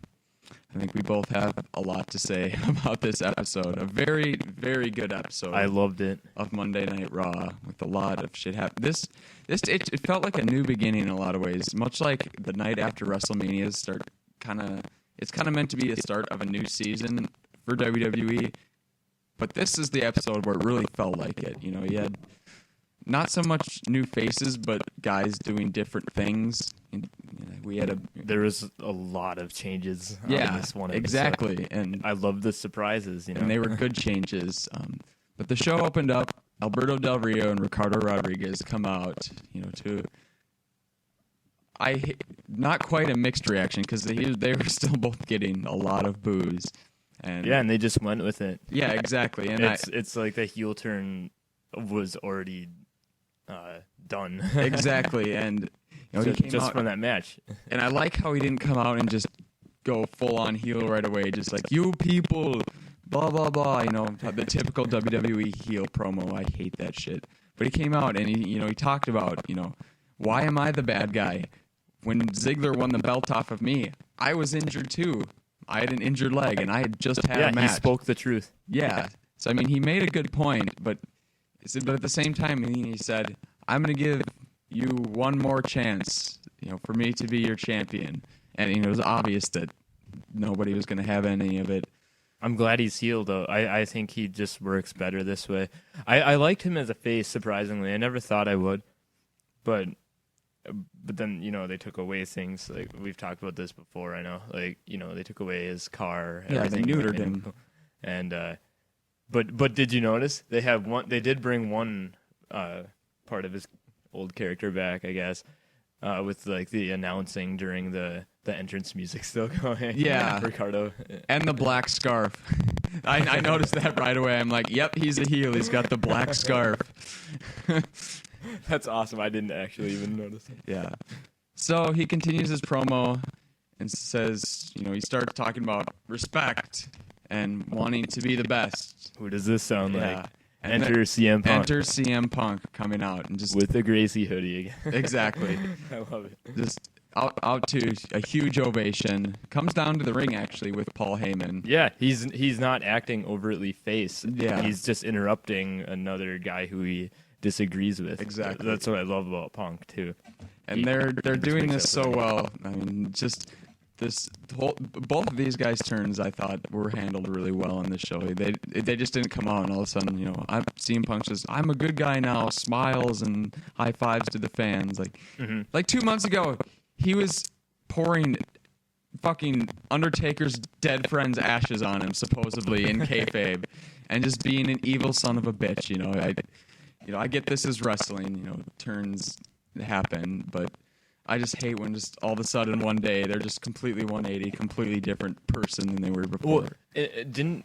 I mean, correct me if I'm wrong, but I think Punk, when he came out there, he said, I'm not out here for you people or something like that. Yeah, I'm out here because you said you're the best. Yeah, exactly. It was something along those lines. Yeah, exactly. He did say he didn't come out there for the fan support. He came out because Alberto Del Rio said he wanted to be the best in the world, and if you want to be the best in the world, it starts with beating CM Punk.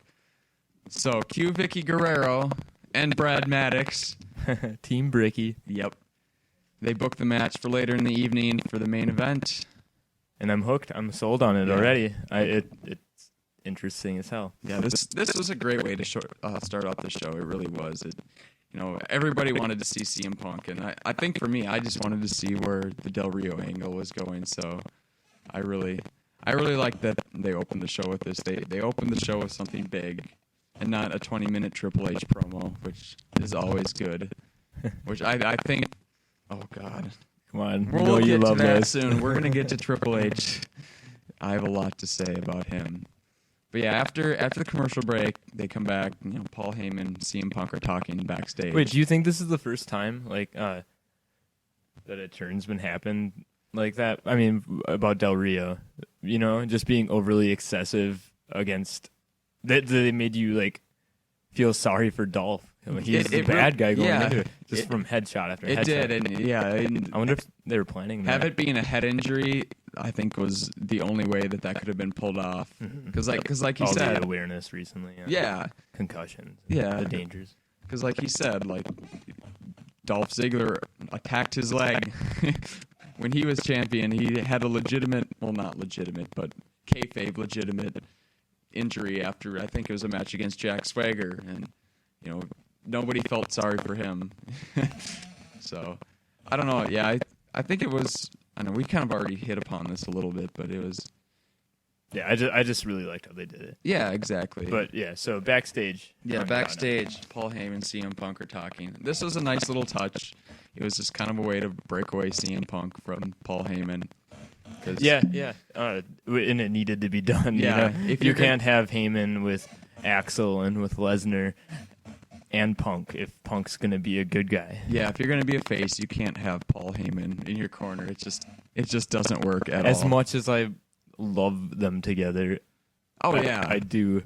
But I mean, look at the possibilities now. Yeah, exactly. And CM Punk, of course, he's not the guy that needs that mouthpiece at all.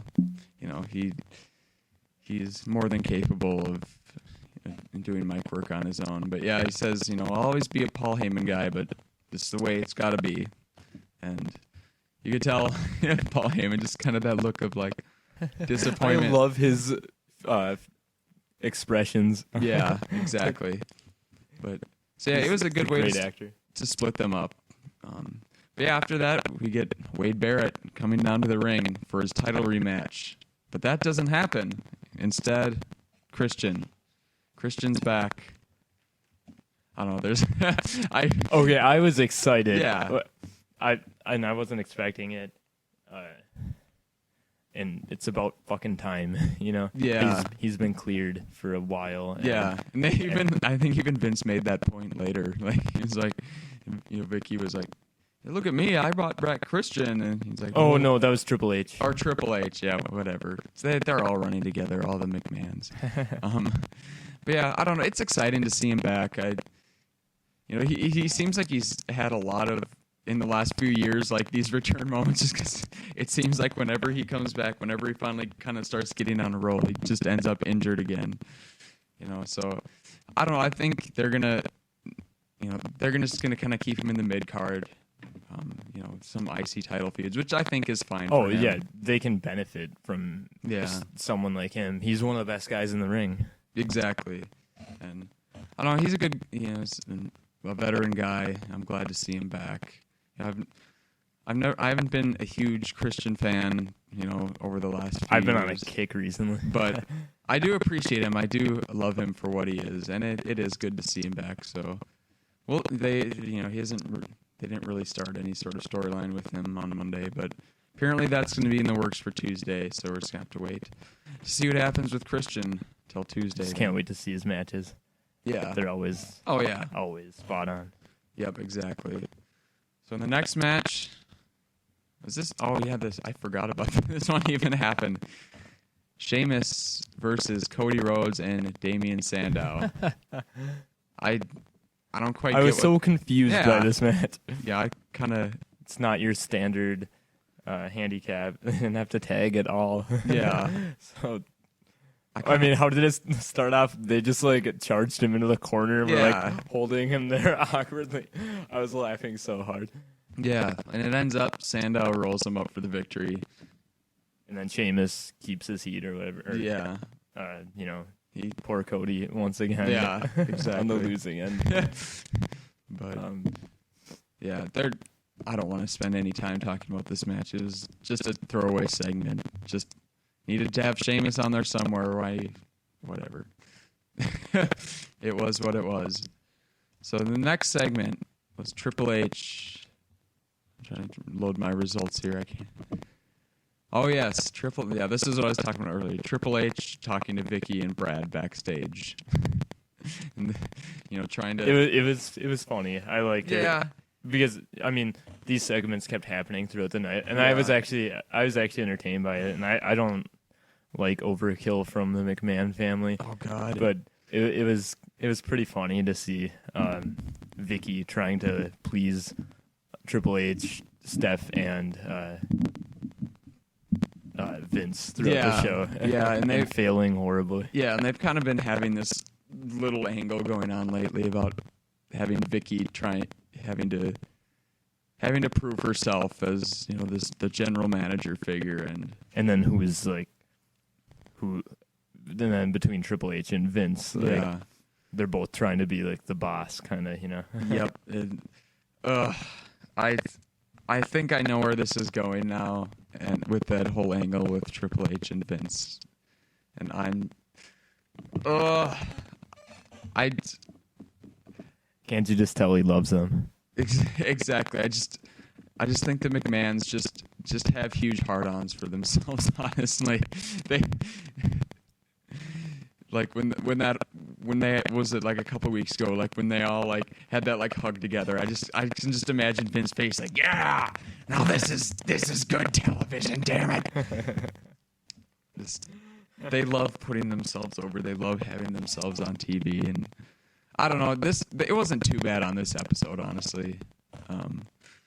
But I just hate Triple H. I want him. All right, I'm gonna save that for later. I might go on like a half hour about where I think this whole thing with Daniel Bryan is going, and it involves Triple H, unfortunately. But all right, well, moving on then. Oh yeah, we get another backstage segment between Kane and Daniel Bryan. And I loved it. Yeah, exactly. Like, there's been so few times over the past year between these two. Even just they just have such good chemistry, and they shouldn't. It's Kane. One's Kane, one's Bryan. I mean, they don't have anything in common. Yeah, exactly. But I love them together. They're adorable.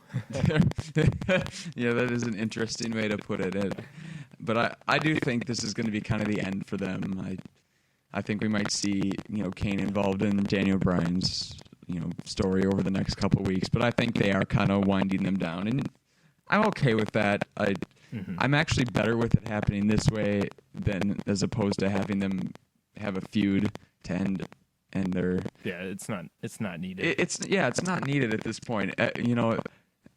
At this point, it's like they've been through so much now. They've had their so many moments of just completely hating each other and coming back together. It's like there's no possible way you can like truly break them up now. They've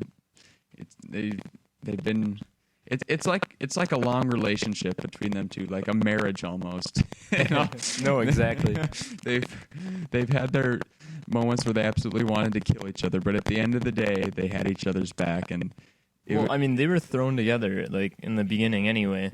Yeah, and they were successful in the division. They won the belts. They lost them now, and they don't have really any reason to keep teaming. Yeah, exactly. It doesn't make sense anyway, like storyline wise.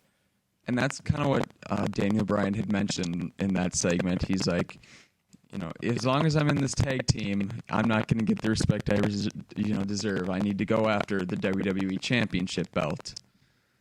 So I don't know. I like this segment. I'm excited. Yeah, I'm excited.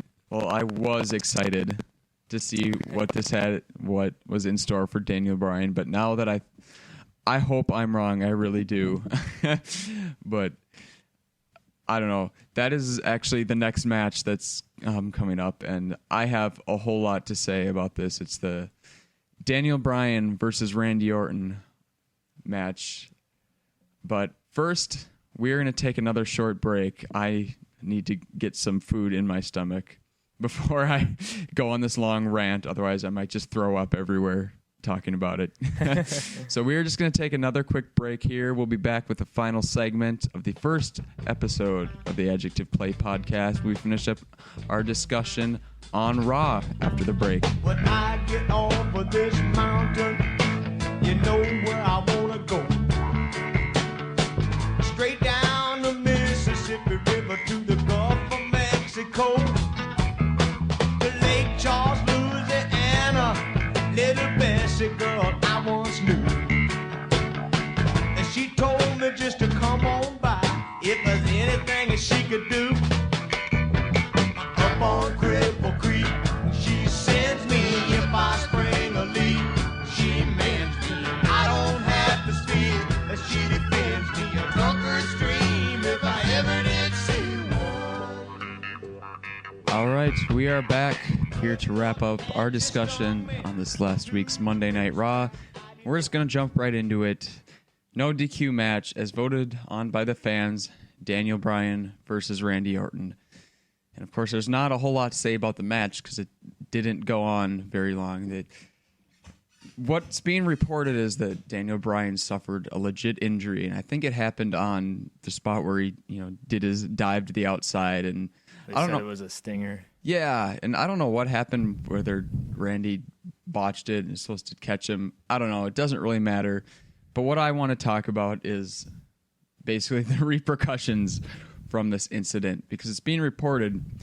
Oh, excuse me. Mountain Dew. It's being reported that Triple H legitimately stopped the match from the back in Gorilla. And Daniel Bryan was none too pleased about it. No, he did not look happy going back. Yeah, and it was just so confusing just watching it, like because you thought this was going to be, you thought they were going to be like really pissed off at each other, that this was going to be like Randy's heel turn, but after the match it just kind of awkwardly ended. Yeah, Randy looked like he felt bad for him. Yeah, they just both looked confused. He kind of like patted Daniel on the back. It was just really odd watching it because you really didn't have any idea what the fuck was happening. But as it turns out, and I don't know, there are conflicting reports whether as to this was a work, that this was supposed to be what happened, which in a way would make sense. But there's also a lot of places saying that this was indeed legitimate. I think it's real, and they're they're gonna like work off of it. Oh God. Okay, so here we go. Go back to 2011. CM Punk is the hottest thing in the industry. He's bringing attention from mainstream media, people that don't watch wrestling. He's bringing them in. The company's getting a lot of attention because of what he's doing, with the whole Money in the Bank match he had with John Cena and walking out of the company with the belt.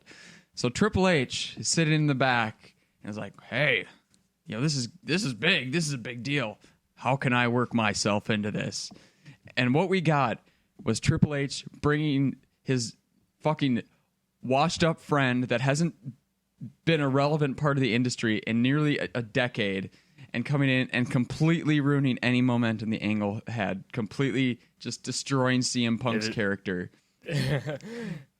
And just making it, like, the story so fucking confusing. Like, yeah, exactly. Kevin Nash texting himself to attack CM Punk at SummerSlam is just so convoluted and just so stupid, and it completely ground to a halt any momentum that Angle had, and it was just ridiculous. Fast forward a year later, Brock Lesnar's coming back, one of the biggest stars in sports, MMA champion. What does Triple H do? You know what? You know what would be great for this feud? Me. I think I should have 3 fucking matches against Brock Lesnar. And that's what we got. Aside from his initial match with John Cena, it was a year of Brock Lesnar feuding with Triple H, and it was. H does seem to stick his huge nose into anything fun or exciting going on. Exactly, and that whole year is, for me, it just didn't matter to me. I didn't care about. I mean, their first match was okay, and I was somewhat okay with them having their match at SummerSlam. It was what it was. It was a fine match. But then just to drag it on for so long, like, we actually just gave a shit about Triple H. And Oh, it was just so bad. And now I think now that this whole situation has happened and it's got the attention that it has, with the it's been covered incident. And everyone's talking about it. Yeah. So here we go again. I think this has got the wheels turning in Triple H's head saying, all right, here's another place where I can jump in. And oh my God, I just don't want to see Daniel Bryan versus Triple H. No, I don't want him derailed at all. Oh my God. I'm trying to look at this from like a positive way. I understand where Brian's coming from. He's worked through injuries like so many times before. Like in ROH versus Morishima, he worked like the rest of the match with one eye. A stinger. Like he was confident that he could still go. And that's why he was like just so mad because you don't see this happen really. And so he gets in Triple H's face, and he's a soft-spoken guy and like naturally cool and everything, And he, in Triple H of all people to confront and be nose to nose, like there were comments on it from like other superstars who were around. They said it was reminiscent of Bret Hart, Yeah, blowing up at Vince McMahon back in the day, and it's just. Looking at the whole angle that's happening now with Triple H and the McMahons, I can just see where this is going. You saw the segment later on Raw with Vince like going up to the Shield and saying, "I love your intensity, man. Gosh, that was really good." So what I think we're gonna get is kind of the same thing with him with Daniel Bryan, and he's gonna kind of side with him, and just kind of further piss off Triple H because they're kind of have this angle where they're kind of having a power struggle between the two, as Triple H as the COO and Vince as whatever owner, chairman, whatever his TV character is. The greater power. Yeah, exactly. And so I think Triple H is just seeing this as his opportunity because Daniel Bryan is one of the hottest commodities in the company right now. He's night in and night out one of the, if not the most over person with the fans. Yeah, he's skyrocketing right exactly. to the top. And according to reports, this match against Randy Orton was supposed to be his big moment where he gets a big clean victory over Randy Orton, and that's going to propel him into the WWE title picture. But then this happened, and now Brian's just not a very lucky guy. Yeah, I mean, I'll withhold judgment for now. There haven't been any shows since. We'll see, if they follow up on it on SmackDown. Well, I heard he was cleared to compete against Dean Ambrose. Yeah, and so the injury, but Triple H, honestly, I see where he's coming from too. I do, because he's in charge now, and he's looking out for the safety of the performers. If he thinks someone like Brian, who's on his way to being a big star, why risk further injury? He was looking out for his safety. Yeah, and I get that aspect of it. That part doesn't really bother me, the whole stopping the match. If you think the guy's legitimately hurt, I completely get that he is looking out for his talent. And, this guy is on his way to becoming a big star. You don't want to jeopardize that. Yeah, and that must have been a tough call. If this match was supposed to be that important, to call it off, Yeah, but it's just what I'm worried about is now that plans are going to change. They're going to see, hey, we can make an angle out of this with Triple H and have a Daniel Bryan versus Triple H feud. And it could happen. I think like best case scenario would be, they talk about it. Everyone like hears about Bryan arguing with Triple H. Maybe more people will have respect for Bryan, and his giant balls. I'm just so sick of Triple H as an on-screen character. I just want him to go away forever. I got burned out on him back in 2002, where every fucking Monday Night Raw opened with Triple H coming out and talking for 20 minutes. And nothing against him backstage. Like, by all accounts, it sounds like he's doing a really good job in his backstage role, and that's fine. But stay backstage. Don't fucking put yourself in all the big angles that come along every year. And just the fact that, he's also got his wife running creative. His wife that thinks that fucking pairing a leprechaun midget with a moon-faced Indian freak with hands the size of laptops is the fucking most hilarious thing that you could ever think of. Laptop hands. Yeah.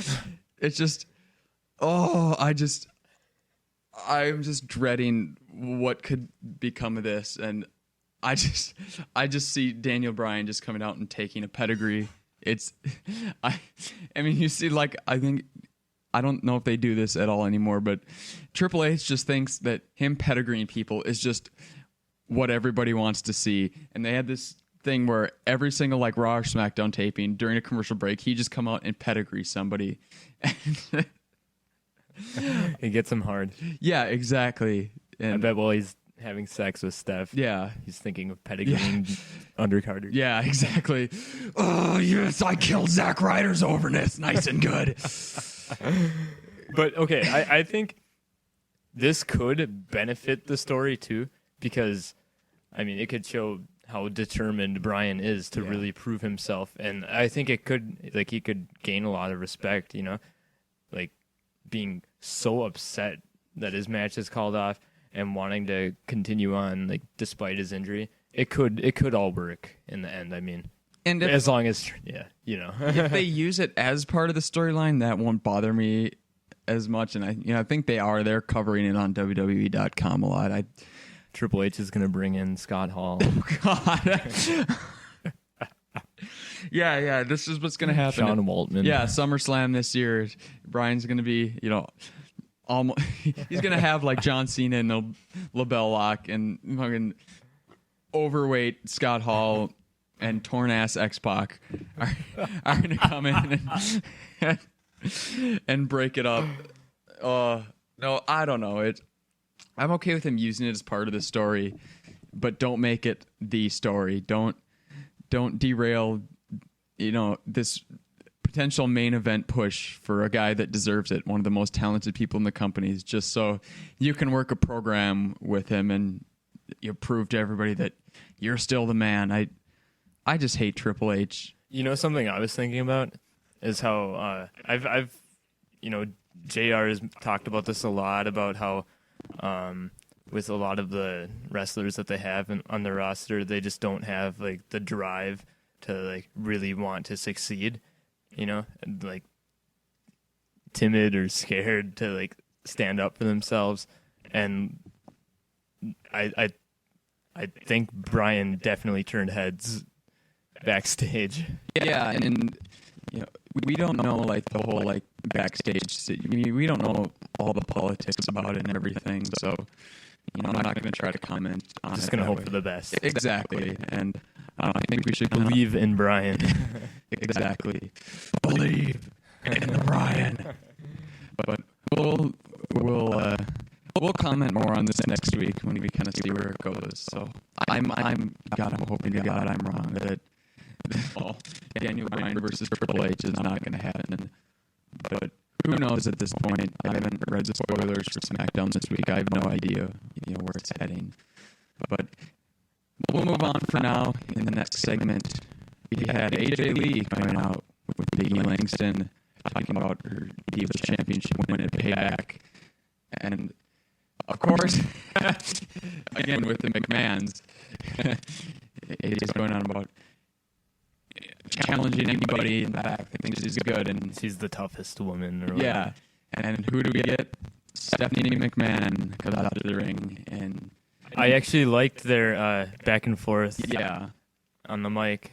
Yeah. AJ stood up to her. Yeah, exactly. It more so just boiled down to Stephanie coming to me like, AJ, you're being a real bitch, and all the other divas think you're a bitch too, and then they all came out and were like, yep.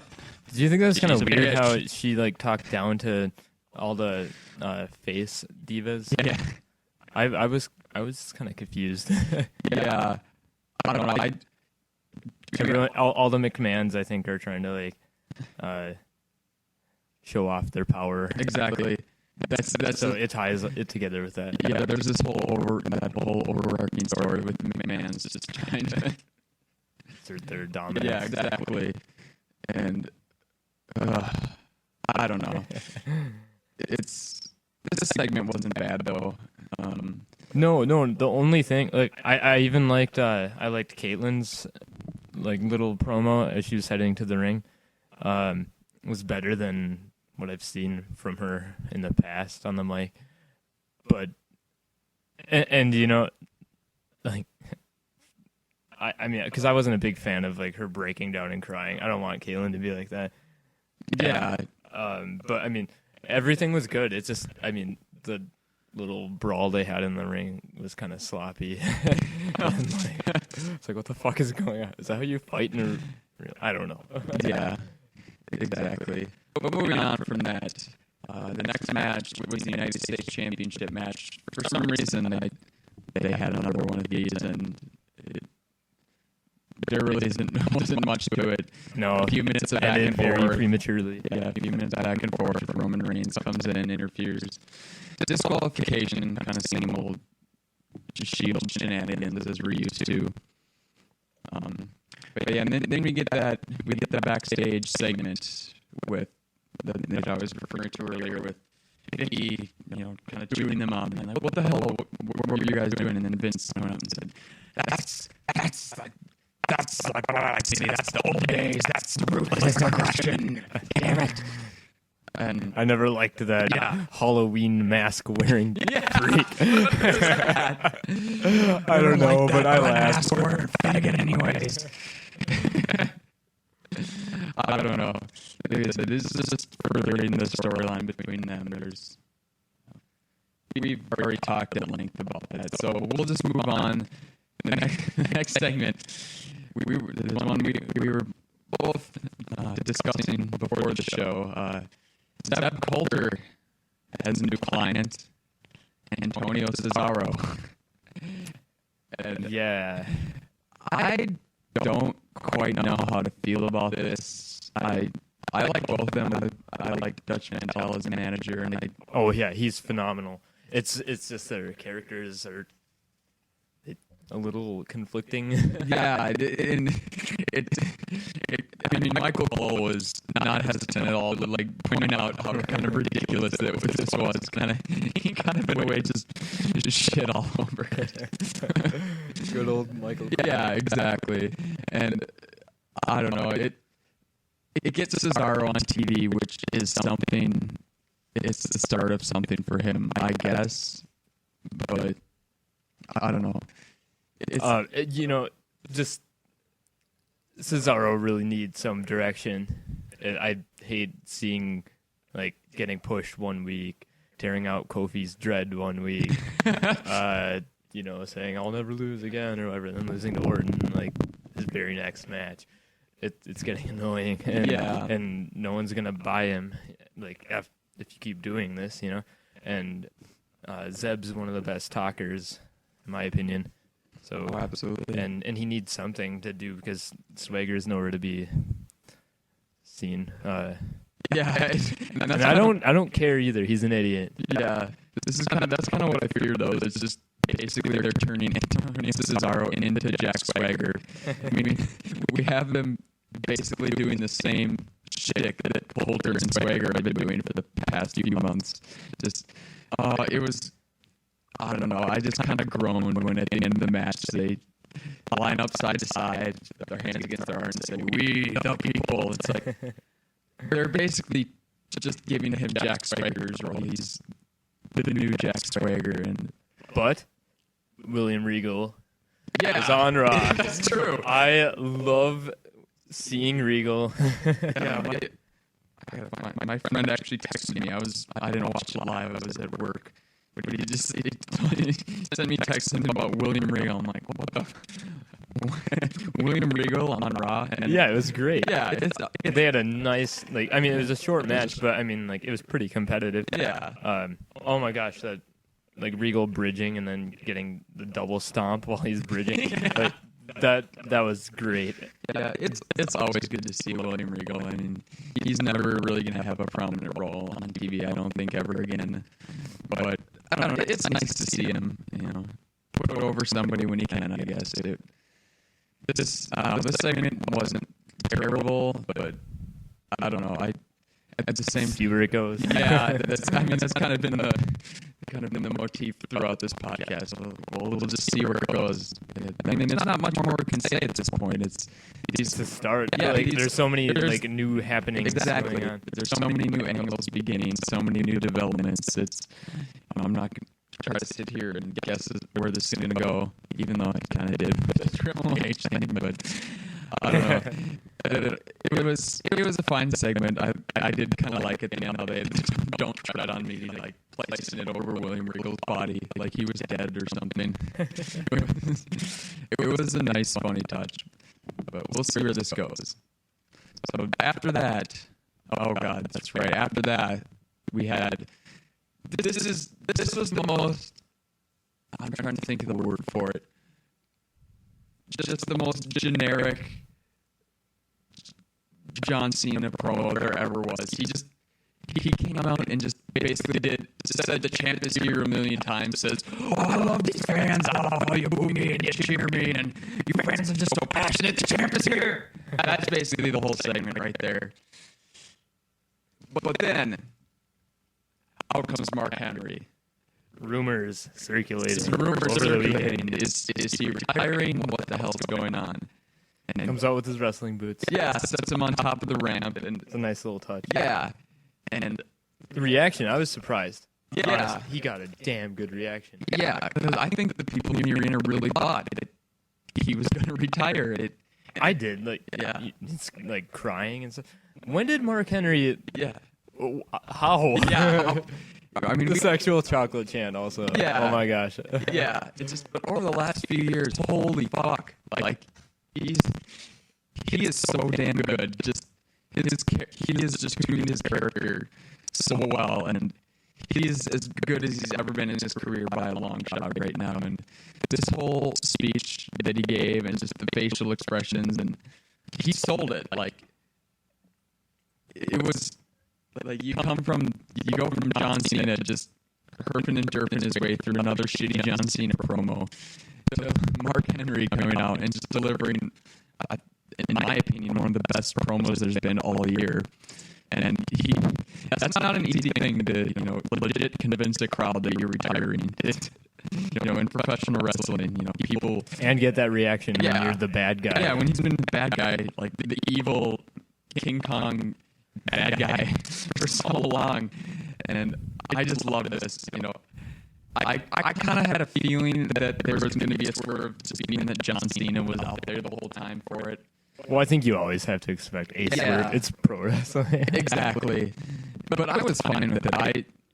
It was a really cool way to kickstart their feud between them, and oh yeah, it shows how dastardly he is. Yeah, and Cole going off saying he's disgusting for bringing his family into it. He's like evil genius right there.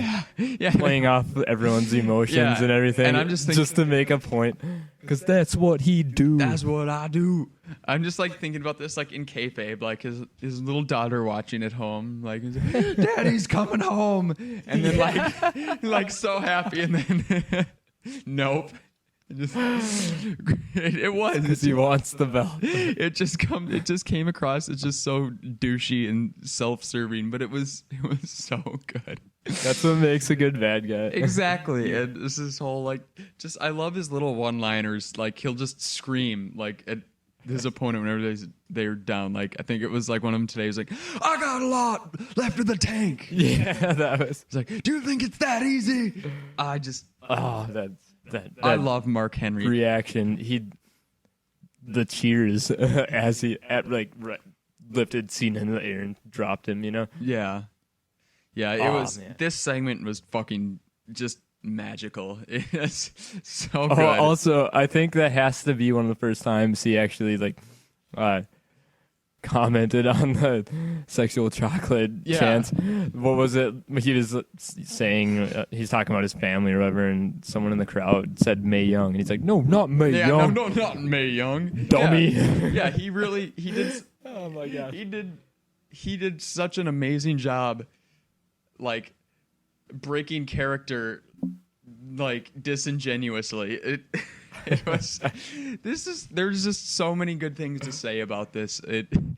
It was, I think, probably one of his best moments of his career. Just. Oh no, that's gotta be. Yeah. Because I mean, and now he's going into a WWE title feud with John Cena. Yeah. Like, that's a big deal, you know. Exactly. And that suit he was wearing. I want one. Yeah, just everything about this. This has been wrestling, I think, is the best. Just the little things. Just there are so many good little things that they did right in this, which really sold it, made it intriguing, and God, I'm so excited just to see where this is going. There were rumors that Mark Henry, when he came back, was going to be a face, which I just know. Like I don't want to see him the face. I want to see him put his boot up Cena's ass. Exactly. And we saw him as a face for God knows how long. And, like for like 5 years, basically, he was just like a boring nothing face. And I don't know. Mark fucking Henry. That's all you can say at this point. This segment was, I think, probably the best of the best on this show, which included a lot of great segments, a lot of really awesome things that happened. But I think this, to me, was the best part of the show, just in so many different ways.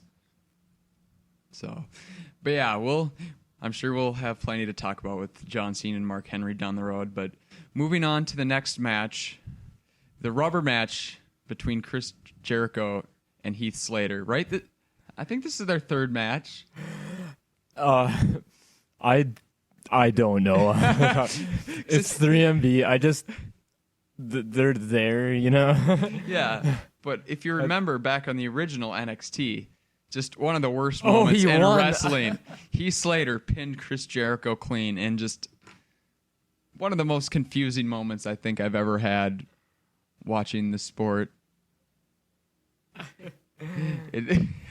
I don't know. There wasn't.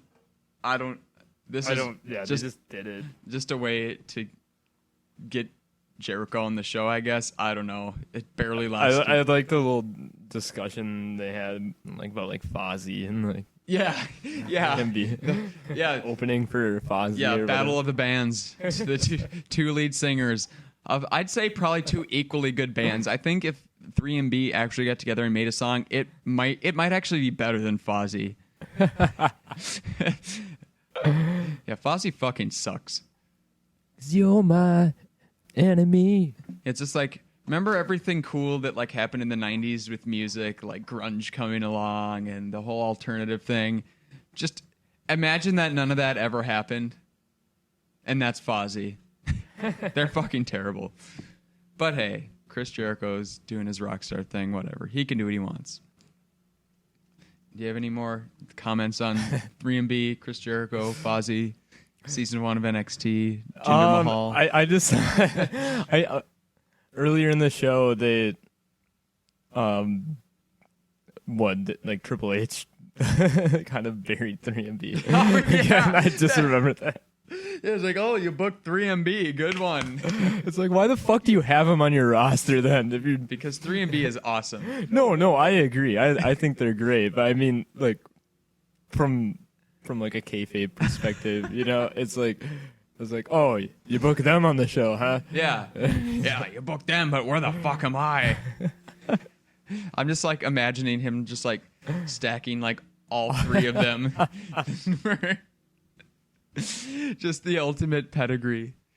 But whatever, 3MB is awesome. I don't think they should ever be anything above what they are. They should, not with this. They should never be a legit contender. But I think it's just a comedy jobber stable.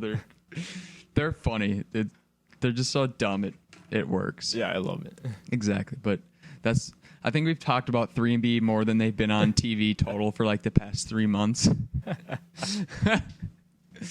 So, yeah, we'll move on from that then. I actually, looking at the results page, I do not remember this happening whatsoever.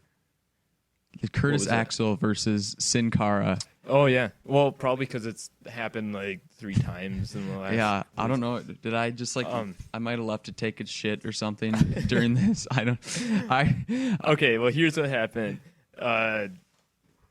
Comes out, Heyman accompanies him now. Once again carrying the title during the match. Yeah. Really, it was just a short match. McGillicuddy went. I still call him that. It's Curtis Axel. Damn it! Wins the match.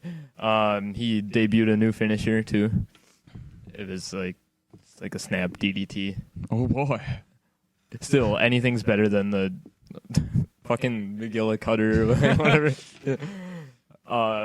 And I know he still used the perfect plex, but it might be like a better way to like sort of try and distance himself while still not distant. You know, he's like they're trying to make him not like a Mr. Perfect, a complete Mr. Perfect ripoff. Yeah. But I don't know. Okay, so question. The most important part of this match, did they have the blue Sin Cara lighting? Yes. Are you fucking kidding me? I wish. Oh my! It was there. I mean, what is the point of that? Oh well, Sin Cara came out first, and then like McGillicuddy comes up. Oh my god! And then like I was like, oh, the lights are on. Nope. Right then, like after they went back out. I mean, I don't know why they did it first, but I think at this point it might be kind of like why they turned on the lights after 9 at like a bar, so things look better than they are. I think they're just trying to use it to like mask how bad Sin Cara is. I don't know. I don't think he botched in this one. It was a pretty short match, like I said. Yeah. Do you think? I mean, There have to be more guys on the roster, though. Yeah. You don't have to make the same guy lose. Yeah. Just fucking get rid of Sin Cara. I don't know. I know everybody really likes his run as Mystico and what he did in Mexico, but it just clearly hasn't worked in WWE, and I think it's beyond the point of repair really at this point. I don't see a future for the guy. I don't know. Like I said, I didn't see this match. It was just another step with McGillicuddy, like just maintaining his credibility. Why not have him at least beat somebody, at least a little bit legitimate, or because I think Sin Cara is the only guy he's really beat clean in a one-on-one matchup. I mean, he had the clean pinfall at the pay-per-view. It was kind of like a dastardly move, but it was a smart move. But in terms of one-on-one, Miz was on commentary too. Just remember. Oh boy. What? Because he was the former champion, or no, Barrett was, my bad. I don't know. He maintains that he was robbed and that Heyman was telling McGillicuddy to pick his spots during their pay-per-view match and like stay out of the ring, and that's what the finish was based around. So looks like Miz and McGillicuddy are going. Okay, just let me guess. Going at it. Let me guess. This is what happened.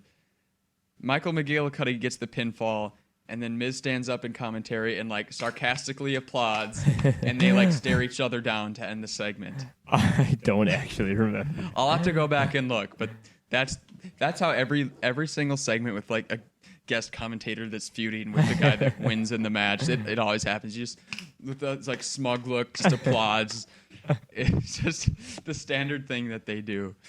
I'll have to go back and look. I think Miz was actually, if I remember right, I think he was actually okay on commentary. Yeah, he's not a bad commentator. I mean, he does. Yeah, I don't know if he's still the commentator on Main Event. I haven't watched Main Event in months. But, I mean, when he was on there, I never recall him being, so terrible. I mean, it's really hard to get any worse than what they have now. More so just King. King is fucking terrible. But that's a debate for another time. I don't. We'll just end it here. Last segment of the night: CM Punk versus Alberto Del Rio, and this was typical kind of. By this point, we kind of have established that Del Rio's going to be a heel, and there was heel tactics all over the place for this. He'd climb in and out of the ring just trying to avoid Punk. Yeah, I mean, it was a decent match. I don't know. The crowd wasn't too hot like throughout the whole show. They really weren't. I'm actually glad you brought that up because I kind of forgot about. Where were they? Michigan? Yeah, and Grand Rapids. Yeah, Grand Rapids, Michigan, and yeah, that's what it seemed like. They weren't completely dead the whole show, but no, and like just certain parts. Yeah, like Henry, and that kind of let me down because I thought it was like a fairly decent show. And even I remember even during like the Daniel Bryan and Randy Orton match that they just kind of weren't real hot for anything. And I don't know if it was just so much a bad crowd, which is kind of everywhere these days. It's so rare that you get a good crowd that's really into, even at pay-per-views now, it's just so hard to get a good crowd. And I think we're kind of spoiled by the crowd that we had on Sunday, in Chicago. Yeah. Always a great crowd. But, yeah. And I think it just might too have had to do with, this is such a stacked show. There was so much happening, and just kind of by the end, and you got to remember they have like superstars tapings before this. When all said and done, it's like a 4-hour long affair, and I just think by the end of it, people just get burnt out. And I don't know, but this segment was good. I mean, we saw Dolph Ziggler. Oh yeah. Okay, so he's rolling out of the ring like over and over, takes the GTS, rolls out, is on his way like getting counted out, and I was just like, oh, are you kidding me? Like. Yeah, this is how it's going to end. Ziggler, out of nowhere, it caught me completely off guard, just like the Henry segment, And that's what I loved about towards the end of the show, like these moments like just kept happening. Ziggler, we were told he wasn't even at the building that night. I think AJ said that earlier. Yeah, I wasn't expecting to see him the whole show. Right, let alone being that badass. Yeah, like jumping off the stage, attacking him. I thought they were just going to drag him off, like over and over and over, and he was getting a good reaction too. I am very stoked to see where Ziggler is going now. Exactly, and it all makes sense too, character wise. It's not like all of a sudden Ziggler's like he's been a pussy for so long, and now all of a sudden he's a badass. It makes sense because. And he's talked about this, like, in character, about how he doesn't even count his original World Heavyweight title reign, and, because he only had it for, like, an episode of SmackDown. And since then, you could tell he, like, was busting his ass night in, night out in the ring, and doing his, like, very best, and just trying to get that opportunity again. And then he finally gets it. After that horrible feud with Cena, and everything. Ziggler he finally gets it, and then, injuries happen, and so that frustration, it's like, and it makes sense from, like, storyline wise because. Del Rio took liberties in the match or whatever and like focused on the head, and that was a big no-no in WWE, and he lost the belt, and he has every right to be just extremely angry, and I think this injury helped. It's going to help their feud a lot, actually. It adds a lot more fuel to the fire. Yeah, exactly. And this is how to do an injury angle right. And I hope they recognize that and don't do an injury angle wrong with the Daniel Bryan thing. And yeah, we've talked about this a lot already, but this angle is just so good. If you would have told me that Del Rio versus Ziggler is going to continue after Payback, I would have just groaned and been like, God, no. Just right, and now I'm hooked. Yeah, now it's great. And I'm way more hooked than before. I mean, it wasn't really completely their fault because Ziggler had to be taken off the road. It happens, but now, oh my gosh, he just looks so great out there. And then I loved, they clear them out, and Punk's like still standing in the ring, just like, okay, whatever. I laughed at that. Yeah. He wins. Yeah. He just gets up and he's like, "Oh, I'm the winner." Classic CM Punk, like nonchalant. But little did he know. Oh yeah. Brock Lesnar's music hits, and I lost my fucking mind. Because Yeah, surprise after surprise after surprise. They don't do this. You know? Exactly, and I didn't care where this was going, but just seeing the two of them finally interact, like Isn't it the first time they've been on camera together? Exactly. I mean, they were both managed by Heyman, but not only did they never appear on camera, I don't think they really even, spoke of each other. When Paul Heyman is basically two different people, if you think about it, like during that whole thing, like he was Brock Lesnar's manager and CM Punk's manager. They're kind of two different people. They didn't really interact at all. But yeah, there were rumors that this was going to happen, that they were going to have Punk come back to the face and feud with Lesnar. But I'm just I love the foreshadowing right beforehand too. Yeah. Right before Punk was walking out, Heyman approaches him and like I don't remember what he said exactly, but you just got like a weird sense that something could happen. And oh my god, yeah. Brock makes another one of his returns, and that F5 he gave Punk. That F5 looked badass. Also, that was cool. Punk didn't back down or anything. The size difference. It's gonna be. I'm looking forward to their match, 100%. Yeah. It's going to be interesting to see how Punk approaches this one to make it really look believable. Yeah, and I think that's one of the problems they're really going to have to overcome. And if anybody can, it'll be CM Punk. Definitely. I'm not worried about his ability to, not ignore the size difference, because it's you have to have that be a part of it in order for it to be believable. But I think they can find workarounds for it, and I don't know what I'm exactly trying to say here, but I think he'll be able to make it work. It won't be so completely unbelievable. And it's just going to be interesting to see like this feud in general. Like, how is Paul Heyman going to, react to all this? Axel do? The returning Rob Van Dam. Don't forget about him. Right? We didn't talk about that yet. Holy shit! We'll talk about that right after we get to. I can't believe we didn't mention that yet. Yeah, we'll finish Raw, and then real quick before we end the show, we'll end with a little RVD talk. But yeah, it's just gonna be it's interesting to see how Heyman, like, if he's just gonna outright come on and say, CM Punk, he hurt my feelings, and I sent off Brock Lesnar. If he's gonna be like, no, I had no idea Brock was gonna do that. I think that's probably the route they're going to take, and then it's going to be the same old Paul Heyman thing. It's going to eventually be revealed that this is planned from the beginning, which I'm fine with.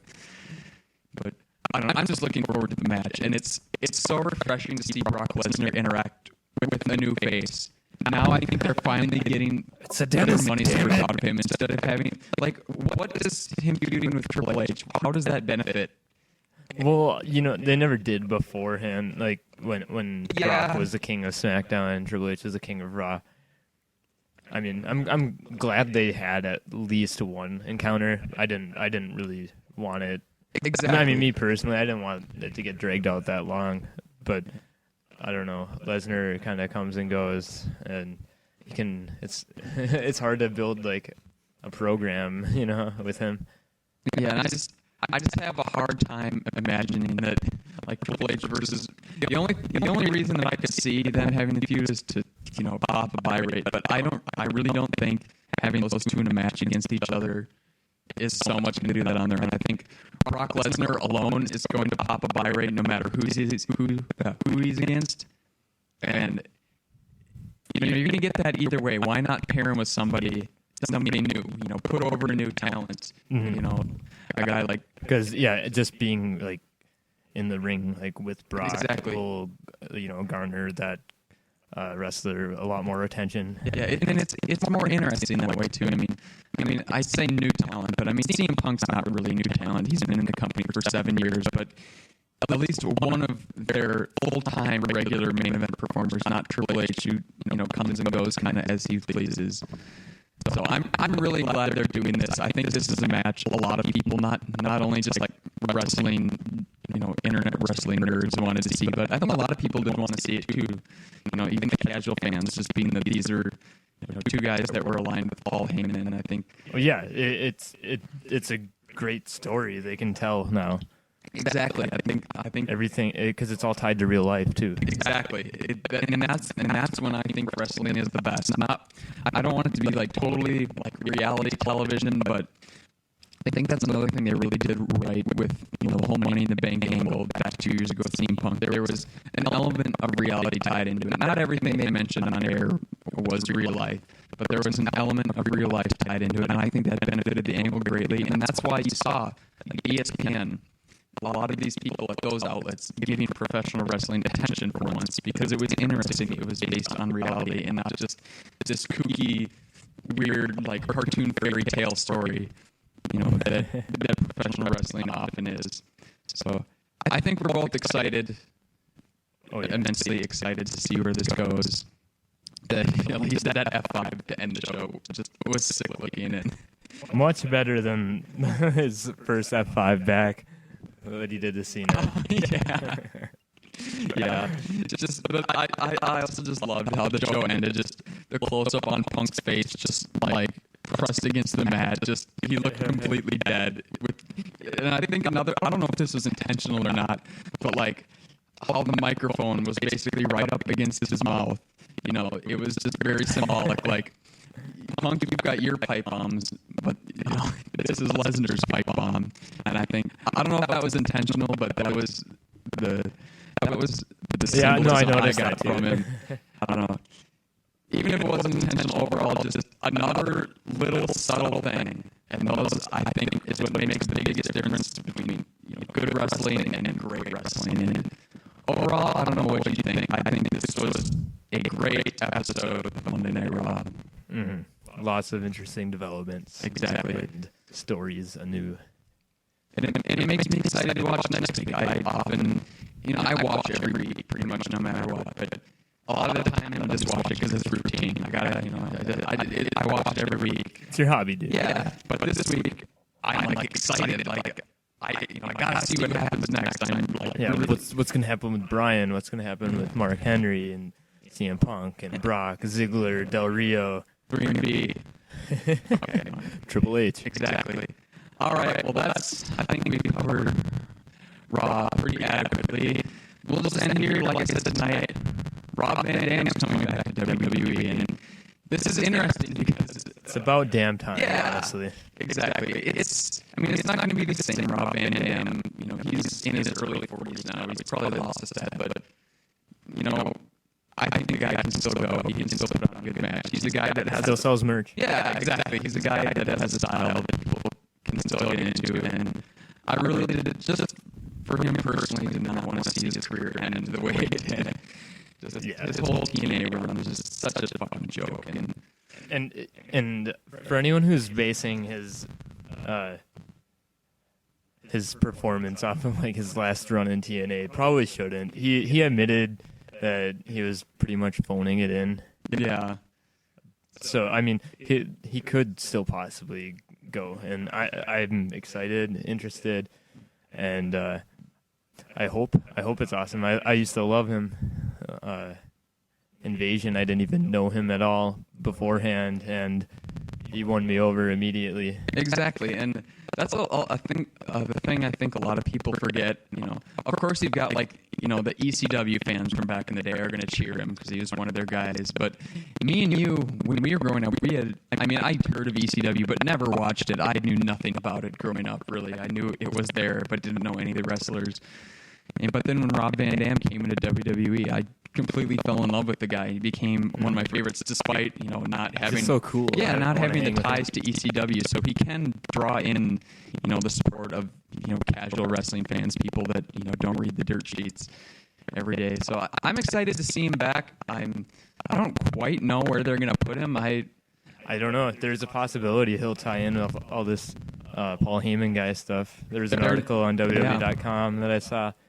They talked about him a lot, and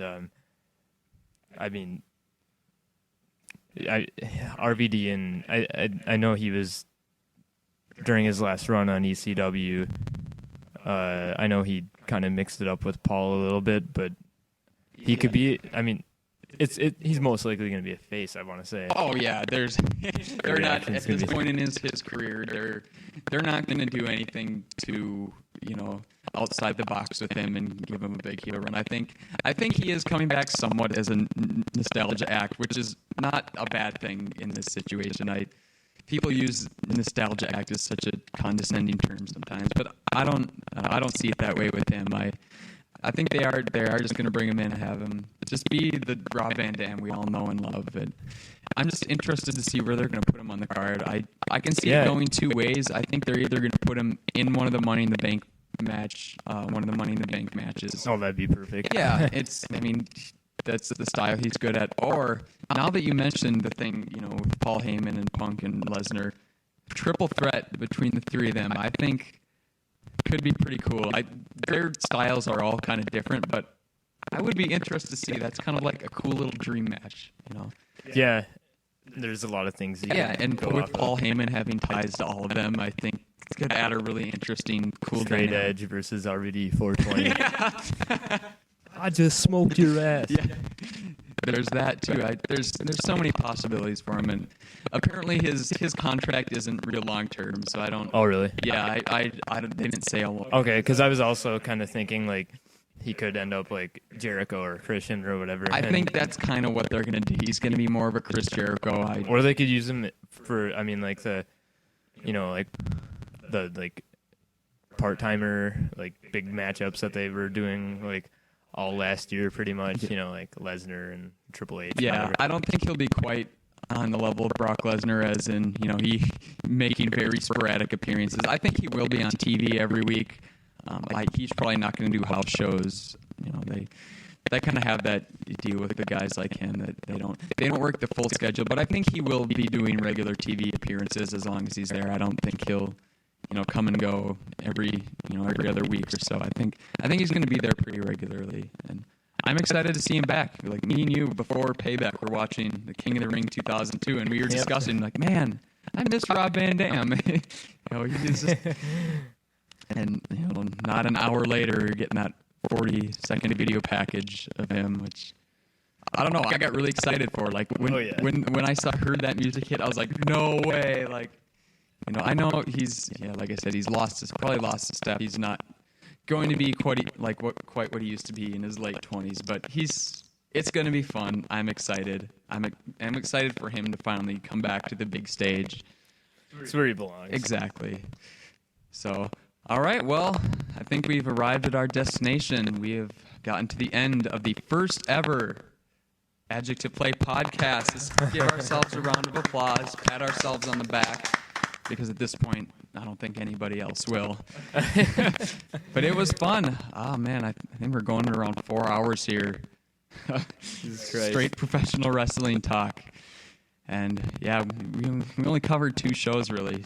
But overall, I think this is a lot of fun. We'll be back next week. We'll be discussing SmackDown. We're going to talk Impact, and we'll also be talking the newest Raw.